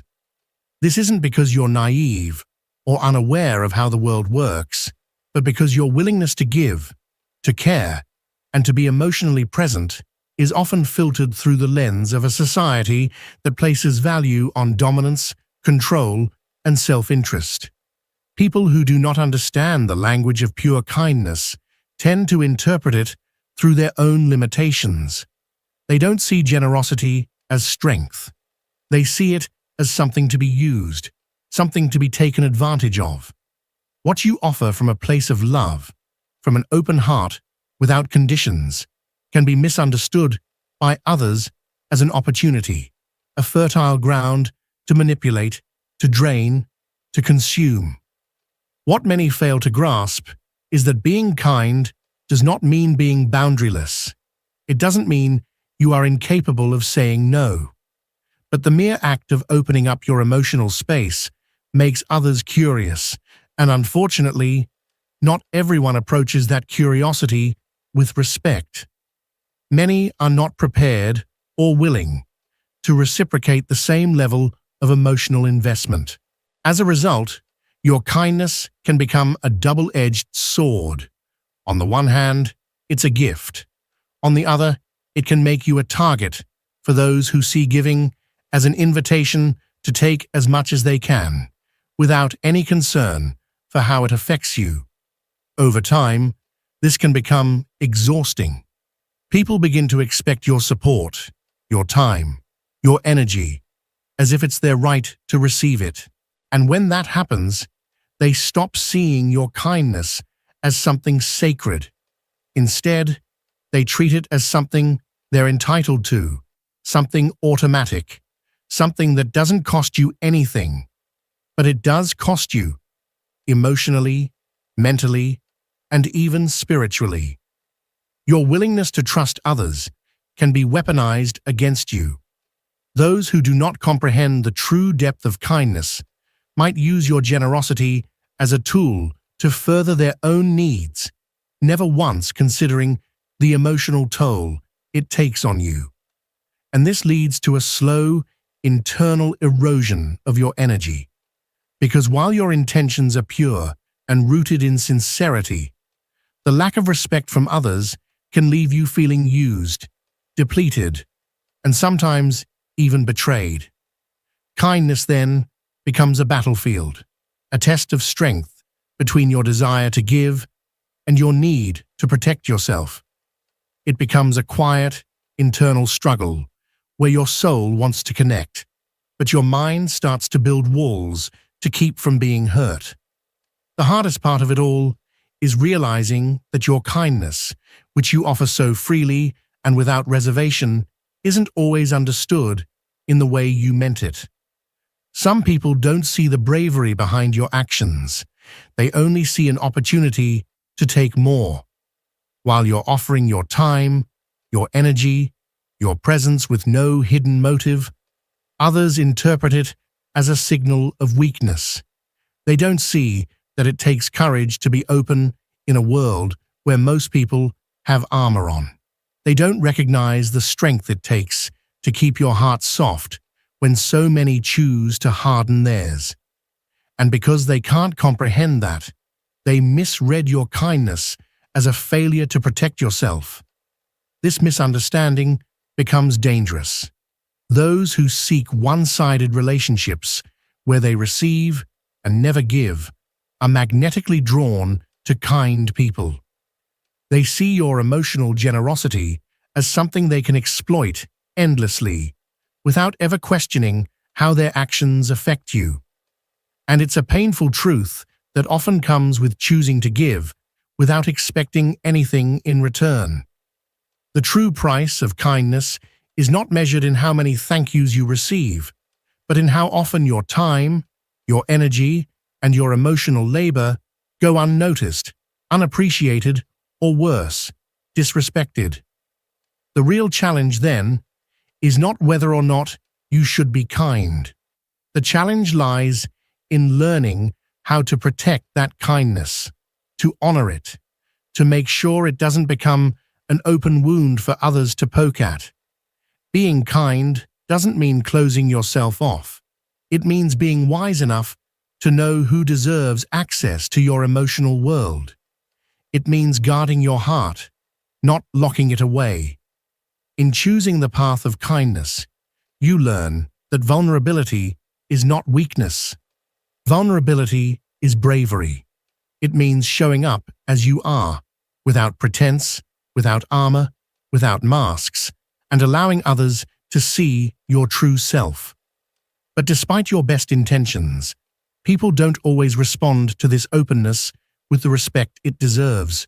In fact, many see it as an opportunity to take what they want without giving anything back.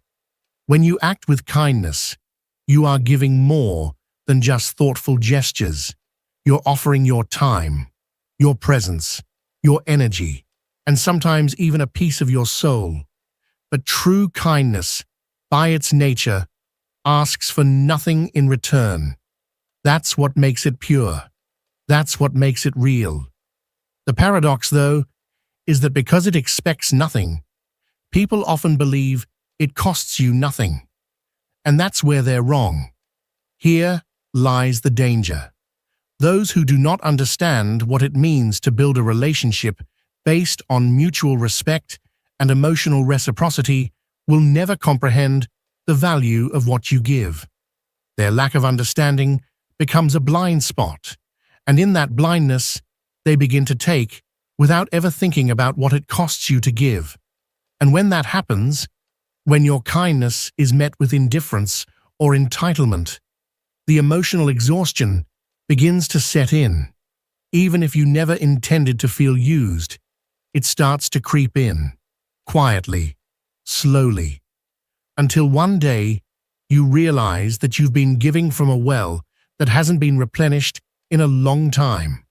That's why it's essential to understand your kindness is not an infinite resource.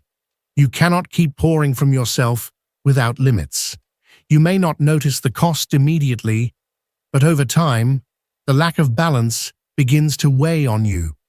You start to feel like a permanent source of comfort for others, someone people go to when they need something, but never someone they consider giving back to.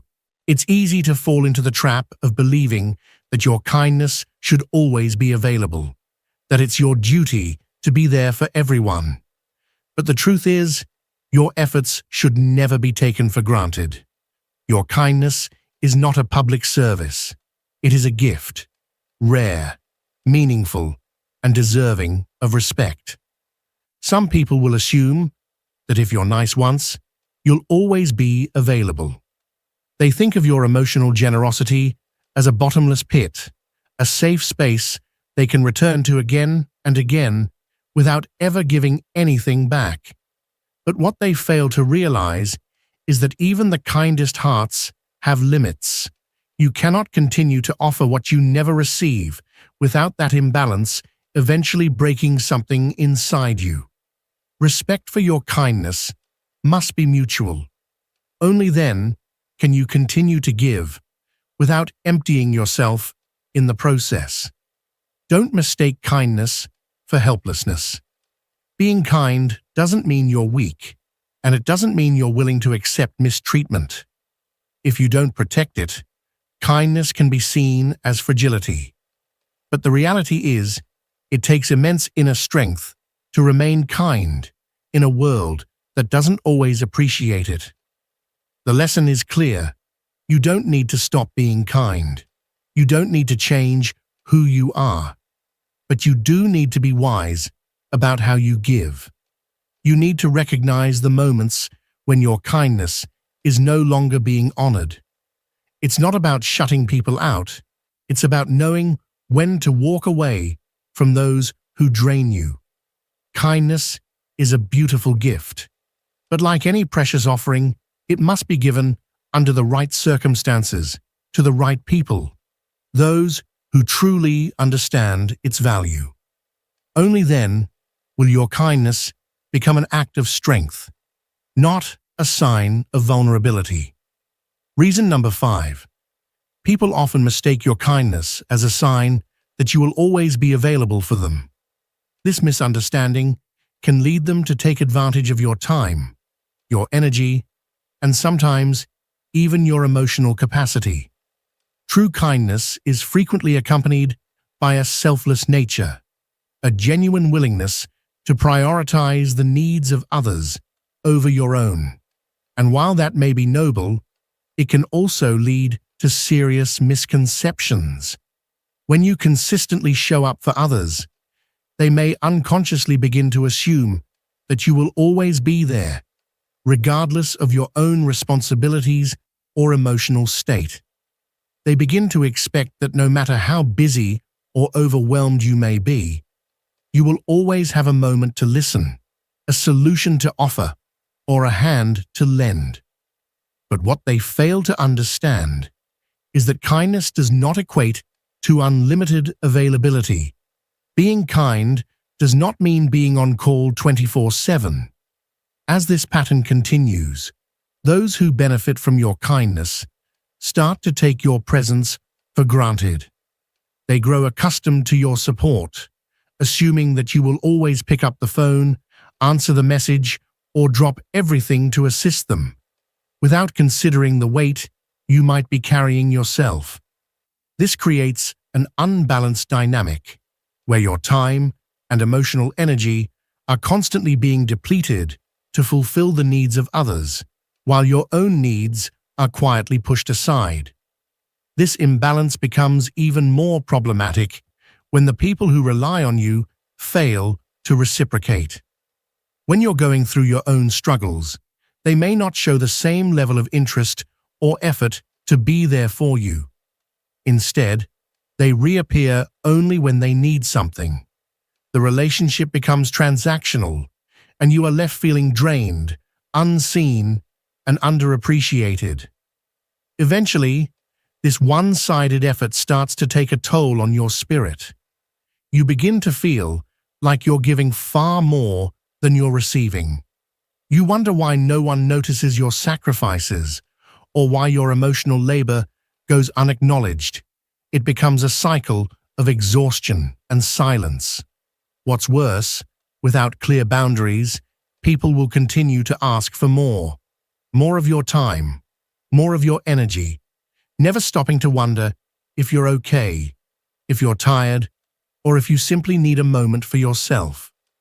Kindness should never be confused with personal sacrifice on a daily basis. You are not obligated to prioritize everyone else above yourself, and doing so is not a badge of honor. It's a road to burnout. If you don't learn to say no, if you don't learn to set healthy boundaries, you run the risk of emptying yourself until there's nothing left to give. And when that happens, it doesn't lead to more appreciation. It leads to resentment and emotional fatigue. Balanced relationships are rooted in mutual respect, where both people are aware of what the other can offer and what they need in return. If you don't communicate your own limitations, people will assume you have none. They will continue to take from your well without realizing that it's running dry. It's important to remember there is absolutely nothing wrong with taking care of yourself first. In fact, it's essential, because only when you are grounded, rested, and emotionally whole can you continue to be a genuine source of light and support for others. Healthy kindness is sustainable. It doesn't leave you empty or resentful. But when your kindness is misinterpreted as infinite access, a harmful cycle begins, one that isn't always fueled by bad intentions, but by social conditioning and unconscious expectations. We live in a society that subtly encourages the belief that kind people are always available, always helpful, always ready to serve. And in this framework, your kindness becomes a resource for others to exploit, without them ever questioning the toll it might be taking on you. This lack of boundaries can manifest in many forms, from people repeatedly dumping their emotional problems on you without ever asking how you are, to assuming you'll always be the one to step in and help solve their crises. Over time, these expectations not only drain you emotionally, but they rob you of your capacity to focus on your own journey. It's not just your time that gets lost, it's your sense of self. When you are constantly being pulled into other people's needs, you start to forget who you are outside of that role. You stop being seen as a whole human being, and instead become the person everyone leans on, the rescuer, the helper, the listener. And in the process, your autonomy slips away. People, often unknowingly, begin to see you only through the lens of what you offer them. They forget, or never consider, that you too are a person with boundaries, dreams, pain, and desires. And here lies the deeper problem. When you don't manage this dynamic, you may start to believe that your worth is tied solely to what you can do for others. This internal narrative tells you that if you ever stop giving, you'll stop being valued, that if you set a boundary, you'll be abandoned. So you continue to overextend, not because you want to, but because you're afraid of what will happen if you stop. You end up trapped in a role where you're no longer free to be yourself. You're constantly performing, constantly showing up, constantly trying to meet expectations that were never yours to carry in the first place. And what's tragic is that the people who don't understand healthy boundaries rarely acknowledge that you, like anyone else, need time to rest, to reflect, to pursue your own passions. The more you neglect your own needs to meet theirs, the more depleted you become, and the less energy you have to nurture what truly matters for your personal growth and fulfillment. Yes, kindness is a beautiful gift, but your ability to give is directly tied to your own well-being. You cannot pour from an empty cup. You cannot support others authentically if you are constantly running on fumes. And if you continue giving without limits, what once felt like an act of love begins to feel like a burden. Over time, this dynamic becomes emotionally harmful. What started as generosity morphs into frustration. You become an emotional dumping ground for others, but you're rarely given the same opportunity to release or be heard. The exhaustion accumulates, and you start to question your own value, not based on who you are, but on what you provide.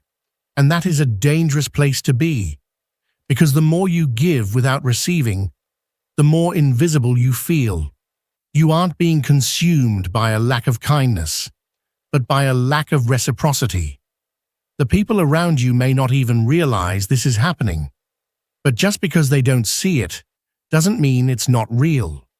When people only see you as someone who gives without limits, they might unconsciously begin to use your generosity as a crutch, and the relationship becomes parasitic, not necessarily out of malice, but due to an ignorance of where the lines should be drawn. And often, it's you who failed to draw them, out of fear of seeming unkind. But setting boundaries is not the opposite of kindness. It is the affirmation of your worth. Saying no when needed doesn't make you less generous. It makes your generosity more intentional, more sustainable, more real. True kindness isn't about being endlessly available. It's about giving from a place of strength, not depletion. Your light is not meant to flicker and fade because others keep taking from it. It's meant to shine steadily because you've learned how to protect it. Boundaries are not walls. They are self-respecting guidelines that ensure your kindness remains a gift, not a burden. Learning to manage the tension between kindness and availability is essential to maintaining healthy, balanced relationships. Genuine generosity must be grounded in the awareness that you have the right to set limits. Your kindness is valuable, not because of how much you give, but because of the intention and love behind your giving. Only when you recognize this intrinsic value can you escape the trap of constant sacrifice. Without boundaries, people grow used to your availability. They begin to lean on you in ways that aren't fair. And this dependency doesn't just burden you emotionally, it steals your opportunities for personal growth. It sidelines your goals. It robs you of time you could be using to explore, to rest, to dream. And when your life is constantly shaped by what others expect from you, you lose touch with what you expect from yourself. Eventually, you no longer have the time or space to grow as a person. Relationships without reciprocity or respect become shallow and exhausting. And while your kindness might be what draws people in at first, over time, they stop seeing it as a gift. It becomes a given, something they expect rather than appreciate. That's why it's crucial to understand. Kindness must flow both ways. It is not a one-way street. Healthy connections require mutual respect, and that includes respecting your limits. You have to teach people how to treat you, not by being harsh or distant, but by making it clear that your kindness comes from a place of strength, not weakness. This doesn't mean you stop being kind. It means your kindness includes kindness toward yourself. It means honoring your own needs with the same compassion you offer others. And yes, some people may resist when you begin to set these boundaries. But real respect is born not from endless giving, but from balance, from authenticity, from being seen and valued not just for what you do, but for who you are. So next time your kindness feels like it's being disrespected, remember this. Your kindness is a gift, but it's also your responsibility to protect it. It's not about closing your heart or refusing to help. It's about helping in a way that also honors you. True strength doesn't just lie in giving. It lies in knowing when, how, and to whom you give. It lies in giving without losing yourself. And if this message resonates with you, please share it with someone who might need to hear it too. Leave a comment and tell me which part touched you most, or share your own experience. Like if you found it valuable, subscribe for more content like this, and don't forget to hit the notification bell so you never miss a new video. Keep taking care of yourself. Remember, kindness is a powerful force, but so is self-respect. See you next time.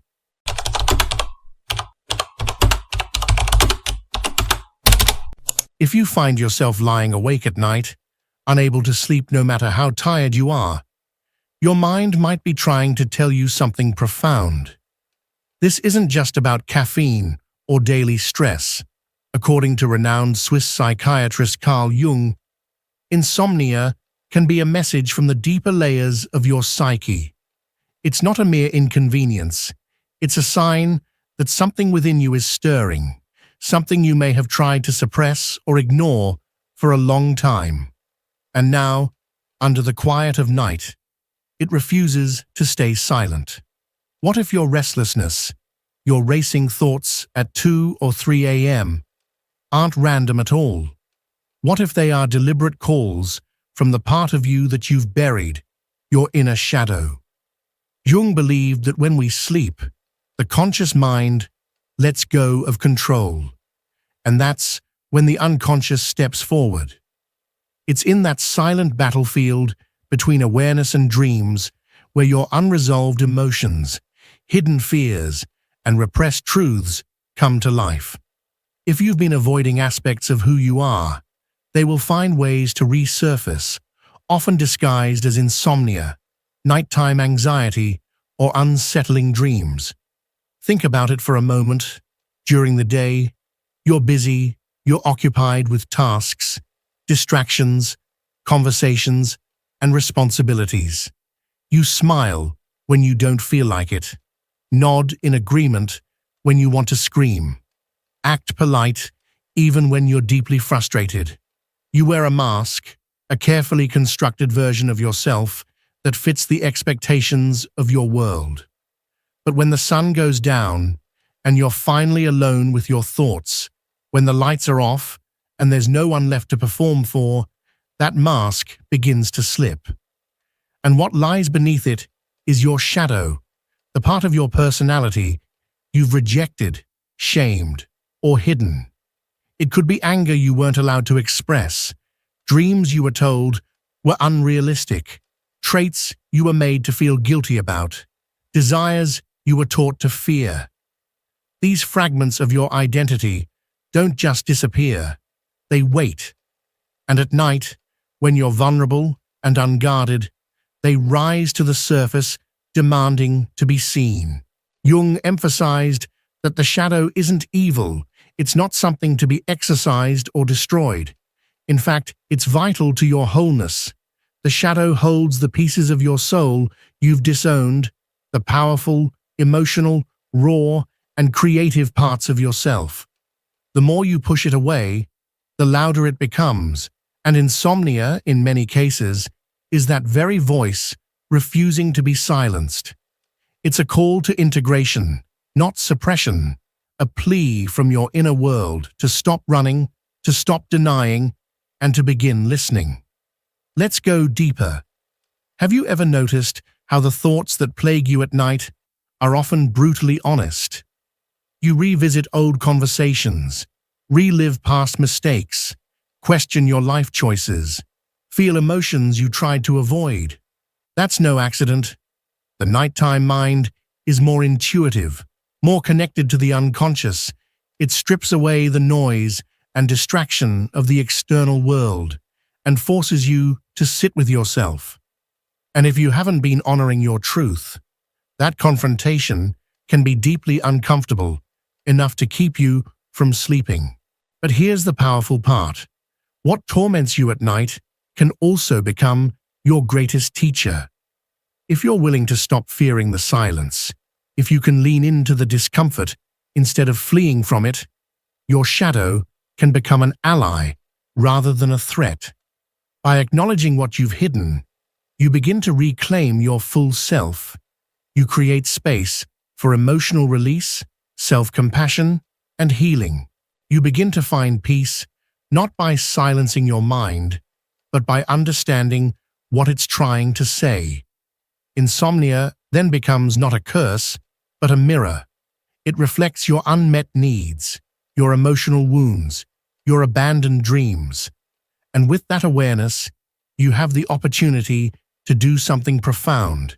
You can start to wake up to yourself, fully and honestly. You can turn those restless nights into moments of deep introspection and transformation. So the next time you lie awake in the dark, try asking yourself, what part of me have I been ignoring? What truth have I buried under politeness, busyness, or fear? Listen closely. Your insomnia might just be your soul asking you to come home. Carl Jung once said something incredibly powerful. What you deny in yourself controls you from the shadows. This idea holds an immense truth that often goes overlooked in our everyday lives. We go through our routines, our obligations, our performances, carrying ourselves as we think we should be, but beneath the surface, within those quiet hours when the world stills and the lights go out, something else stirs. The parts of us we've pushed away. Have you ever laid in bed, exhausted but unable to sleep? You stare at the ceiling, your thoughts racing, your chest tight. You try everything, counting, breathing, turning off your phone, yet rest evades you. When this happens, ask yourself, what part of me am I refusing to acknowledge today? Is it your anger, your grief? Is it the resentment that builds when you don't speak your truth? Or is it your need for boundaries, the longing to say no when you've always said yes? Sleep is not just a biological process, it's also emotional and even spiritual. If your nights are restless, it's often because something within you remains unspoken. Jung believed the parts of ourselves that we suppress, the shadow, do not disappear. They wait, they grow, and when the mind quiets, they emerge, seeking recognition. Tonight, before going to bed, I invite you to sit with yourself in silence for just 5 minutes. No phone, no distractions, just you and your breath. Ask yourself gently, what emotion have I been avoiding today? And when it comes up, because it will, don't push it away, don't analyze it, don't judge it. Simply acknowledge it. Say inwardly, I see you. I welcome you. You are a part of me. That simple act of acceptance can calm the mind more effectively than any sleeping pill ever could. The first step toward peaceful sleep isn't about fighting yourself. It's about befriending yourself. When you accept your shadow, rather than deny it, your inner world begins to settle. The mind no longer needs to scream in the silence of night to be heard. But insomnia is not just about unacknowledged emotions. There's something even deeper happening. It's about an inner conflict, a tug of war between who you truly are and who you've been told you need to be. Jung referred to this as the conflict between the persona and the true self. The persona is the mask we wear, the version of ourselves shaped by expectations, by roles, by performance. It's the smile you put on when you're breaking inside. It's the calm voice when you're full of rage. It's the obedient silence when you wanted to scream, but your true self knows. It knows the difference between authenticity and performance. It knows when you're not being real, and it waits for the quiet of night to rise and speak. Have you noticed that your hardest nights often follow days when you felt like you were performing? When you said yes out of obligation instead of desire? When you laughed in rooms where you didn't feel safe? When you held your truth back so others wouldn't feel uncomfortable? Those are the nights when your shadow stirs, because deep down, it knows you're betraying yourself. Jung believed that living too long in your persona, that polished, controlled facade, creates deep psychological tension. It's like carrying a heavy mask all day long, and when the night comes and you take it off, the pressure doesn't go away, it erupts. Many women I've spoken to share this same pattern. Their worst nights of insomnia come after moments where they had to suppress who they really were. After family dinners, where they played the peacekeeper. After work meetings, where they swallowed their opinions, after conversations where they were praised for being so easygoing when they were actually screaming inside. And so, the night becomes the stage for your true self to make its appearance. Your mind races, your body tenses, there's a nagging sense that something isn't right, but you can't quite name it. That dissonance between who you are and who you pretend to be becomes restlessness. Your shadow isn't punishing you, it's trying to free you. It's trying to tell you, it's time to close the gap between your mask and your truth. It's time to stop abandoning yourself in daylight so that you don't have to wrestle with yourself in the dark. Here's a practice. Tomorrow, when you find yourself in a situation where you usually put on your mask, pause. Ask yourself quietly, what would my true self do here? You don't need to transform overnight. Just begin by noticing the difference between what you do and what you really want to do. That awareness alone is the first step toward integration. And before you sleep tonight, repeat this phrase. I allow myself to be authentic. My authenticity brings me peace. Because when you stop resisting who you truly are, your mind no longer needs to stay awake to remind you. But even this battle between mask and truth is only part of the story. There's another layer, another voice in the shadows of your insomnia, and it might surprise you. Your inability to sleep often reveals something crucial about your relationship with control. Jung observed that people who struggle most with sleep are often those who try to control every aspect of their waking lives. They manage outcomes, predict problems, anticipate emotions, not just their own, but everyone else's too. And when night comes, when life asks them to surrender to sleep, their minds rebel. They don't know how to let go. Are you the kind of person who plans every detail of tomorrow before laying down? Do you replay conversations, picking apart every word? Do you lie in bed trying to fix things that haven't even happened yet? If so, your shadow may be showing you an addiction to control. And here's the paradox. Sleep requires surrender. It requires faith, the ability to trust that you don't have to be on guard 24/7. That the world won't collapse if you stop thinking, but if your waking life is built on hypervigilance, if your value is tied to perfection, if your safety comes from predictability, then of course, your mind won't know how to switch off. You've never taught it how. Jung spoke about the necessity of trusting the unconscious. He believed that those who try to consciously control everything, their emotions, their image, their lives, create a tension so deep that it eventually manifests physically. The body begs for rest, but the mind refuses to comply. Think about it. All day long, you control your words, your reactions, your posture, your decisions, and then sleep, nature's most sacred process, asks you to release it all. For many women, especially those who've been conditioned to believe they must be perfect to be loved, this surrender feels dangerous, but it's not. It's healing. Your mind is not trying to sabotage you. It's trying to protect you in the only way it knows how, but now it's time to show it a new way, a softer way. Try this tonight. Before bed, say out loud, I trust my unconscious wisdom. I allow my mind to rest, knowing that what matters will still be here in the morning.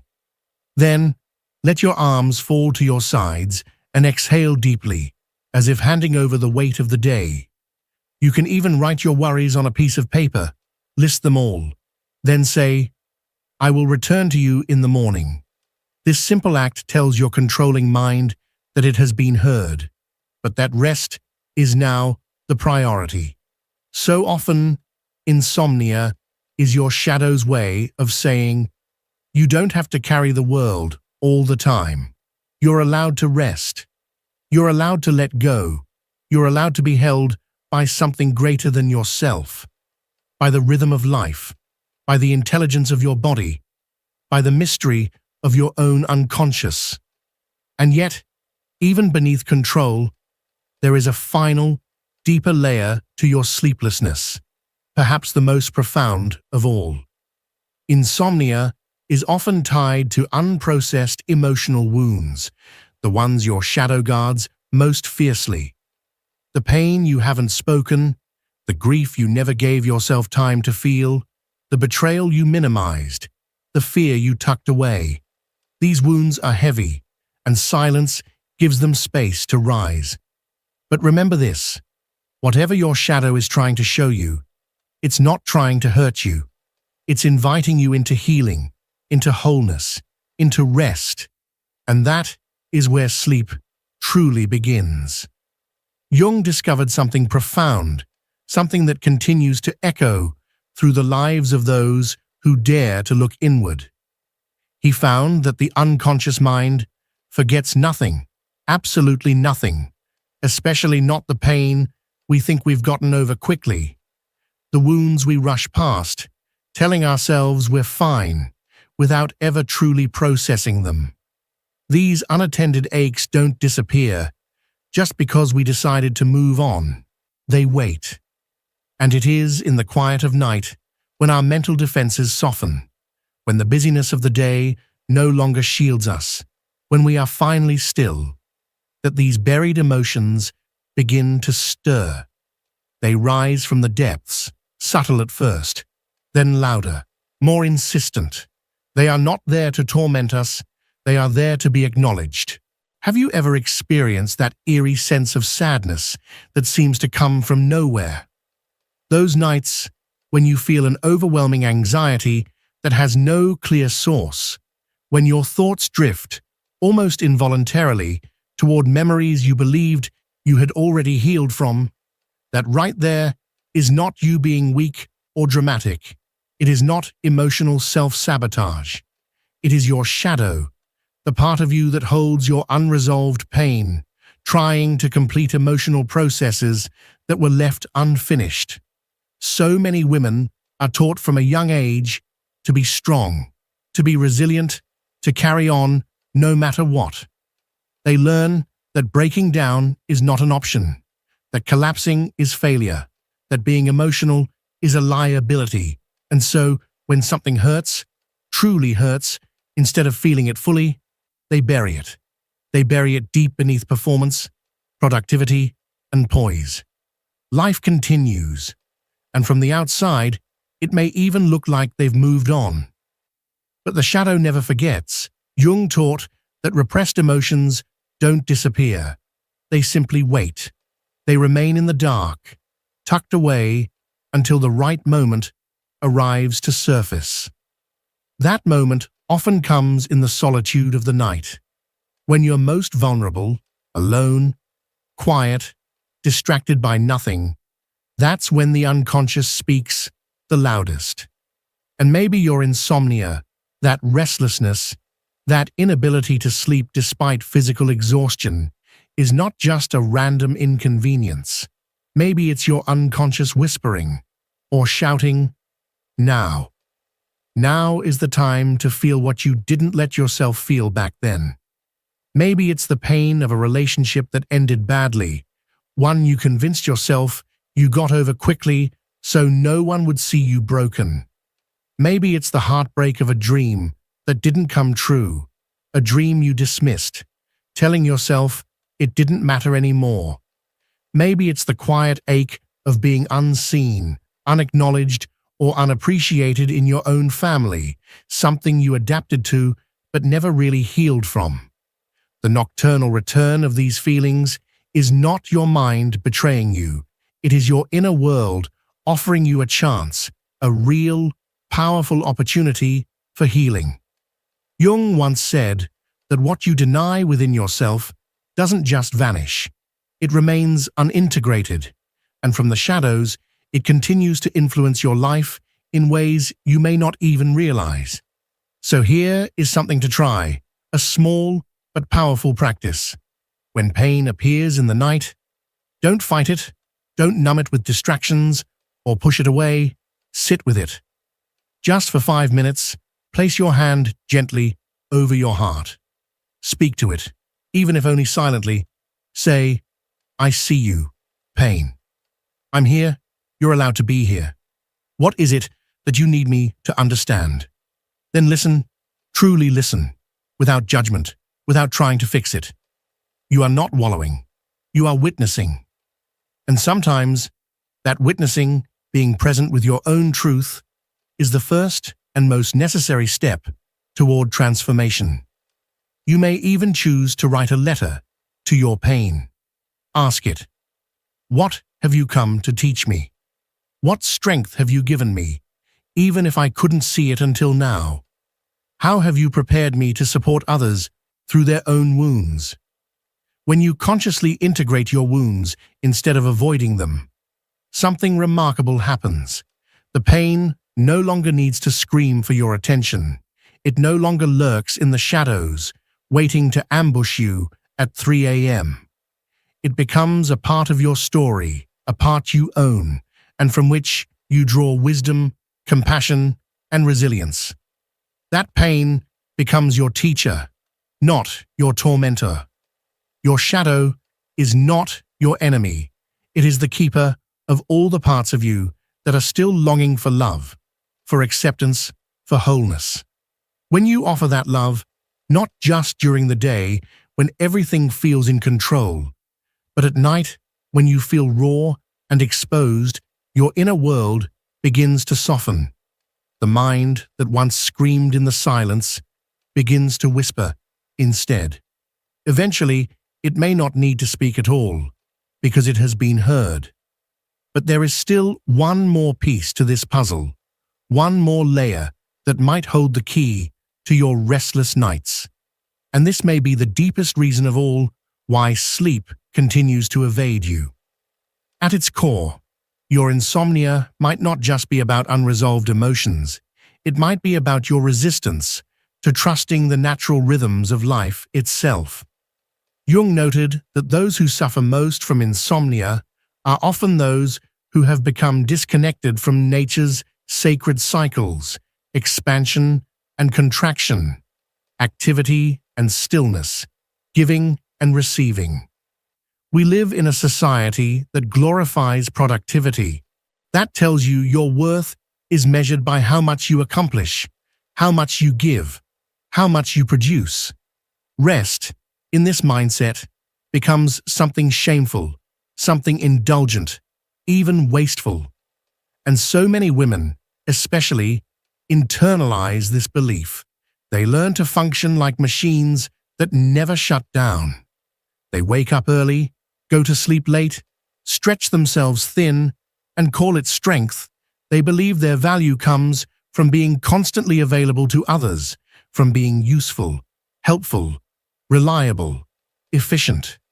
The idea of simply resting, of simply being, feels uncomfortable, even frightening. But your shadow, the one that visits you in the stillness of night, rebels against this unnatural way of living. It resists being treated like a machine. It craves restoration. It longs for softness. It knows that true healing, true wholeness, cannot exist without rest. So maybe, just maybe, your insomnia is not a flaw to fix. Maybe it's a messenger.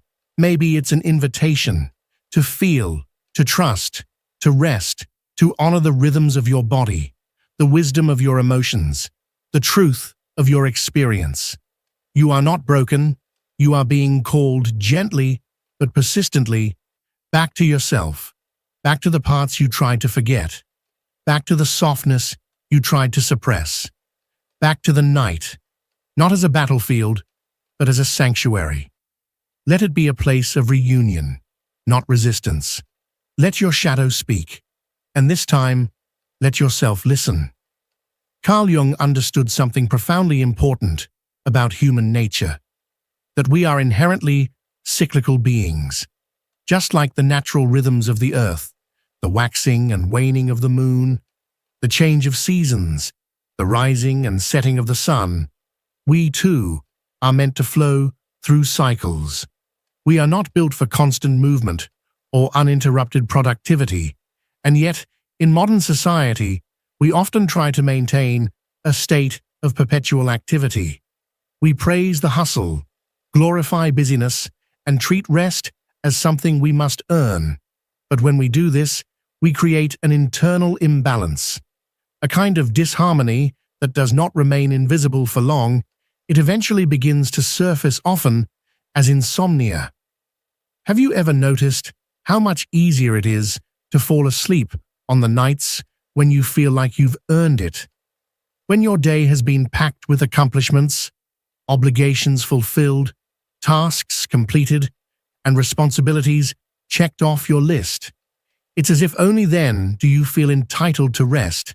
Only then do you permit yourself to stop. This observation reveals a deeply ingrained belief that rest must be deserved. That rest is a reward, not a right. But what if that belief is not only false, it's harmful? Your insomnia or your struggle to rest might not be a random issue to solve or medicate away. What if it's your shadow, the hidden, unconscious part of yourself, trying to teach you something vital, something sacred? What if your inability to sleep is your inner wisdom calling out, reminding you of something you've forgotten? You see, rest is not a prize you win for good behavior. It's not something you must prove yourself worthy of. Rest is a biological necessity, a spiritual necessity. It is just as essential as breathing. When you resist rest, you are resisting one of the most fundamental rhythms of existence. You are pushing against the tides of your own being. Jung spoke often of the importance of honoring both the light and the darkness in the process of becoming whole, what he called individuation. The path to self-realization is not a path of endless light. It requires us to walk into the night as well. And night, in this context, is not merely the absence of daylight. It is a sacred space. It is the womb of renewal. It is the silent field in which integration happens. It is the pause that prepares us for what comes next. When you struggle to sleep, you are not just facing a physical problem, you are perhaps avoiding a sacred transition. Maybe your insomnia is not a malfunction, but a message. Perhaps it's showing you that you've been giving far more than you've been receiving, that you've stretched yourself so thin in your outward expansion that you've forgotten the balancing power of contraction. Maybe you've been so focused on nurturing others that you've completely lost touch with how to nurture yourself. Maybe your shadow, this nocturnal presence that keeps you awake at night, is not punishing you, but guiding you back to yourself. It's whispering truths that are difficult to hear in the busyness of the day. You are not a machine. You are not defined by your productivity. You are a human being, and you need rest. And not just physically, but emotionally, mentally, and spiritually. You need moments of stillness. You need spaces of quiet. You need pauses in which your inner self can breathe. And more importantly, you need to grant yourself that rest without guilt, without needing to justify it, without telling yourself a story that you have to earn it. So, let me offer you a practice, a simple but transformative ritual that can gently shift your relationship with rest. Each night before bed, take a moment, just a quiet, intentional moment, to acknowledge and thank your body. Speak to it kindly, as you would to someone you love. Say, "Thank you for carrying me through this day. Thank you for holding me up, for keeping me going, for allowing me to experience this life. Now, I give you the rest you deserve." This act of gratitude is not just poetic, it's powerful. It begins to reframe sleep not as a battle to win, but as a loving offering. And in that shift, something softens, something opens. You are no longer fighting against the night, but participating in its quiet beauty. You can also create a gentle ritual to mark the transition between your day and your night. It doesn't have to be elaborate. You could light a candle, you could take a warm bath, you could slowly walk through your home, turning off the lights and whispering to each room, "It's time to rest." These small acts speak to your subconscious. They send a message to your inner world that rest is not just allowed, it is sacred, it is honored. Jung once said, "The privilege of a lifetime is to become who you truly are." And part of who you truly are is a being who needs rest, a being who deserves peace, a being who flourishes not only in movement, but in stillness. When you embrace this truth, fully, deeply, without conditions, something profound happens.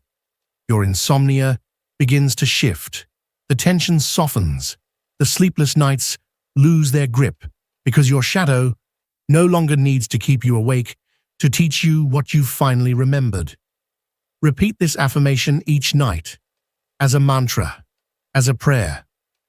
I honor my need for rest. My worth does not decrease when I pause. I deserve peace in my nights.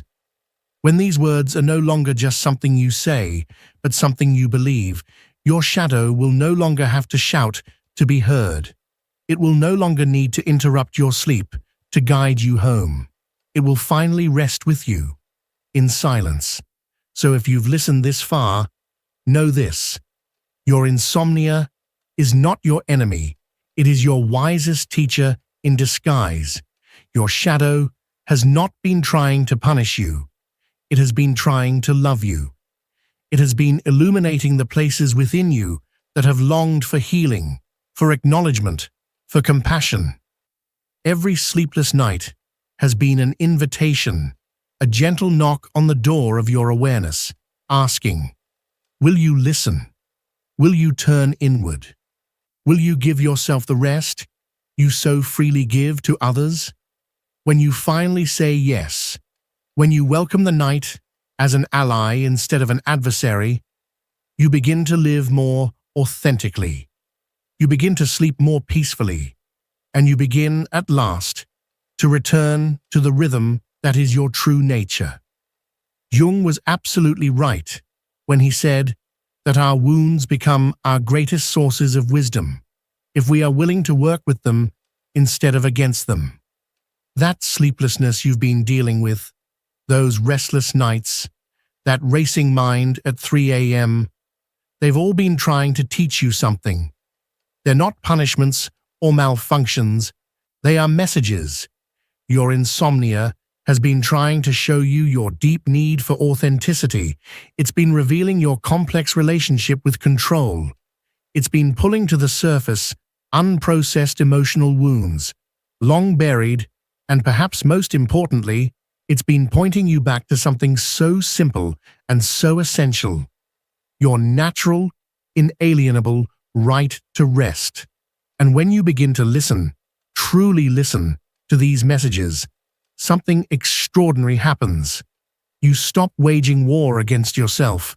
Your shadow no longer needs to wake you up in the middle of the night just to be heard, because you've started giving it space during the day. You've started honoring the parts of you that were once silenced. You've begun to live more truthfully, more aligned with who you really are. You're letting go of that obsessive grip on control because you've realized it was never safety, it was fear in disguise. You're learning to process your emotions with consciousness instead of avoidance. And slowly, you're beginning to allow yourself to rest, not just physically, but emotionally, mentally, and spiritually, without guilt, without apology. And the women who have done this shadow work tell me the same thing. Their nights are no longer the same. Not only are they sleeping better, they feel more rooted within themselves, more at peace with their decisions, more certain of who they are and what they need. Their anxiety quiets, their bodies soften. They stop battling sleep and begin embracing it as a sacred return to themselves. But this transformation doesn't come from wishing or hoping. It comes from commitment, a commitment to yourself, a commitment to stop seeing insomnia as something wrong with you, and to start seeing it as a profound and personal form of communication, a signal from your inner wisdom asking to be heard. And it also requires compassion for yourself as you navigate this often challenging and deeply personal process of integration. That's your invitation moving forward. So, the next time you find yourself wide awake at night, instead of spiraling into frustration, pause, breathe, and ask yourself, what is my shadow trying to teach me tonight? Don't try to fix it. Don't resist it. Just listen. Listen with curiosity instead of fear, with openness instead of judgment. And when the insight comes, because it will come, thank it, honor it, allow it to transform you. You can even say it out loud or write it in the comments if you're ready. I choose to listen to my shadow with love and to transform my insomnia into wisdom. When you speak those words publicly, you're not just making a declaration to yourself. You're joining a collective, a circle of women who are also doing this brave and often invisible work. You're saying, I'm not alone. I'm not broken. I'm evolving. And if this message resonates with you, I invite you to share it with other people you know, someone who's also wrestling with her nights, someone who might need a reminder that her struggle has meaning. Because sometimes, all it takes is one voice to show us that what we're going through has purpose, that the darkness has something to give us. Subscribe if you want more guidance on how to work with your shadow instead of trying to silence or ignore it. Turn on notifications, because each week I'll be sharing tools and insights to help you on your journey toward wholeness, toward your individuation, toward becoming fully, deeply, unapologetically you.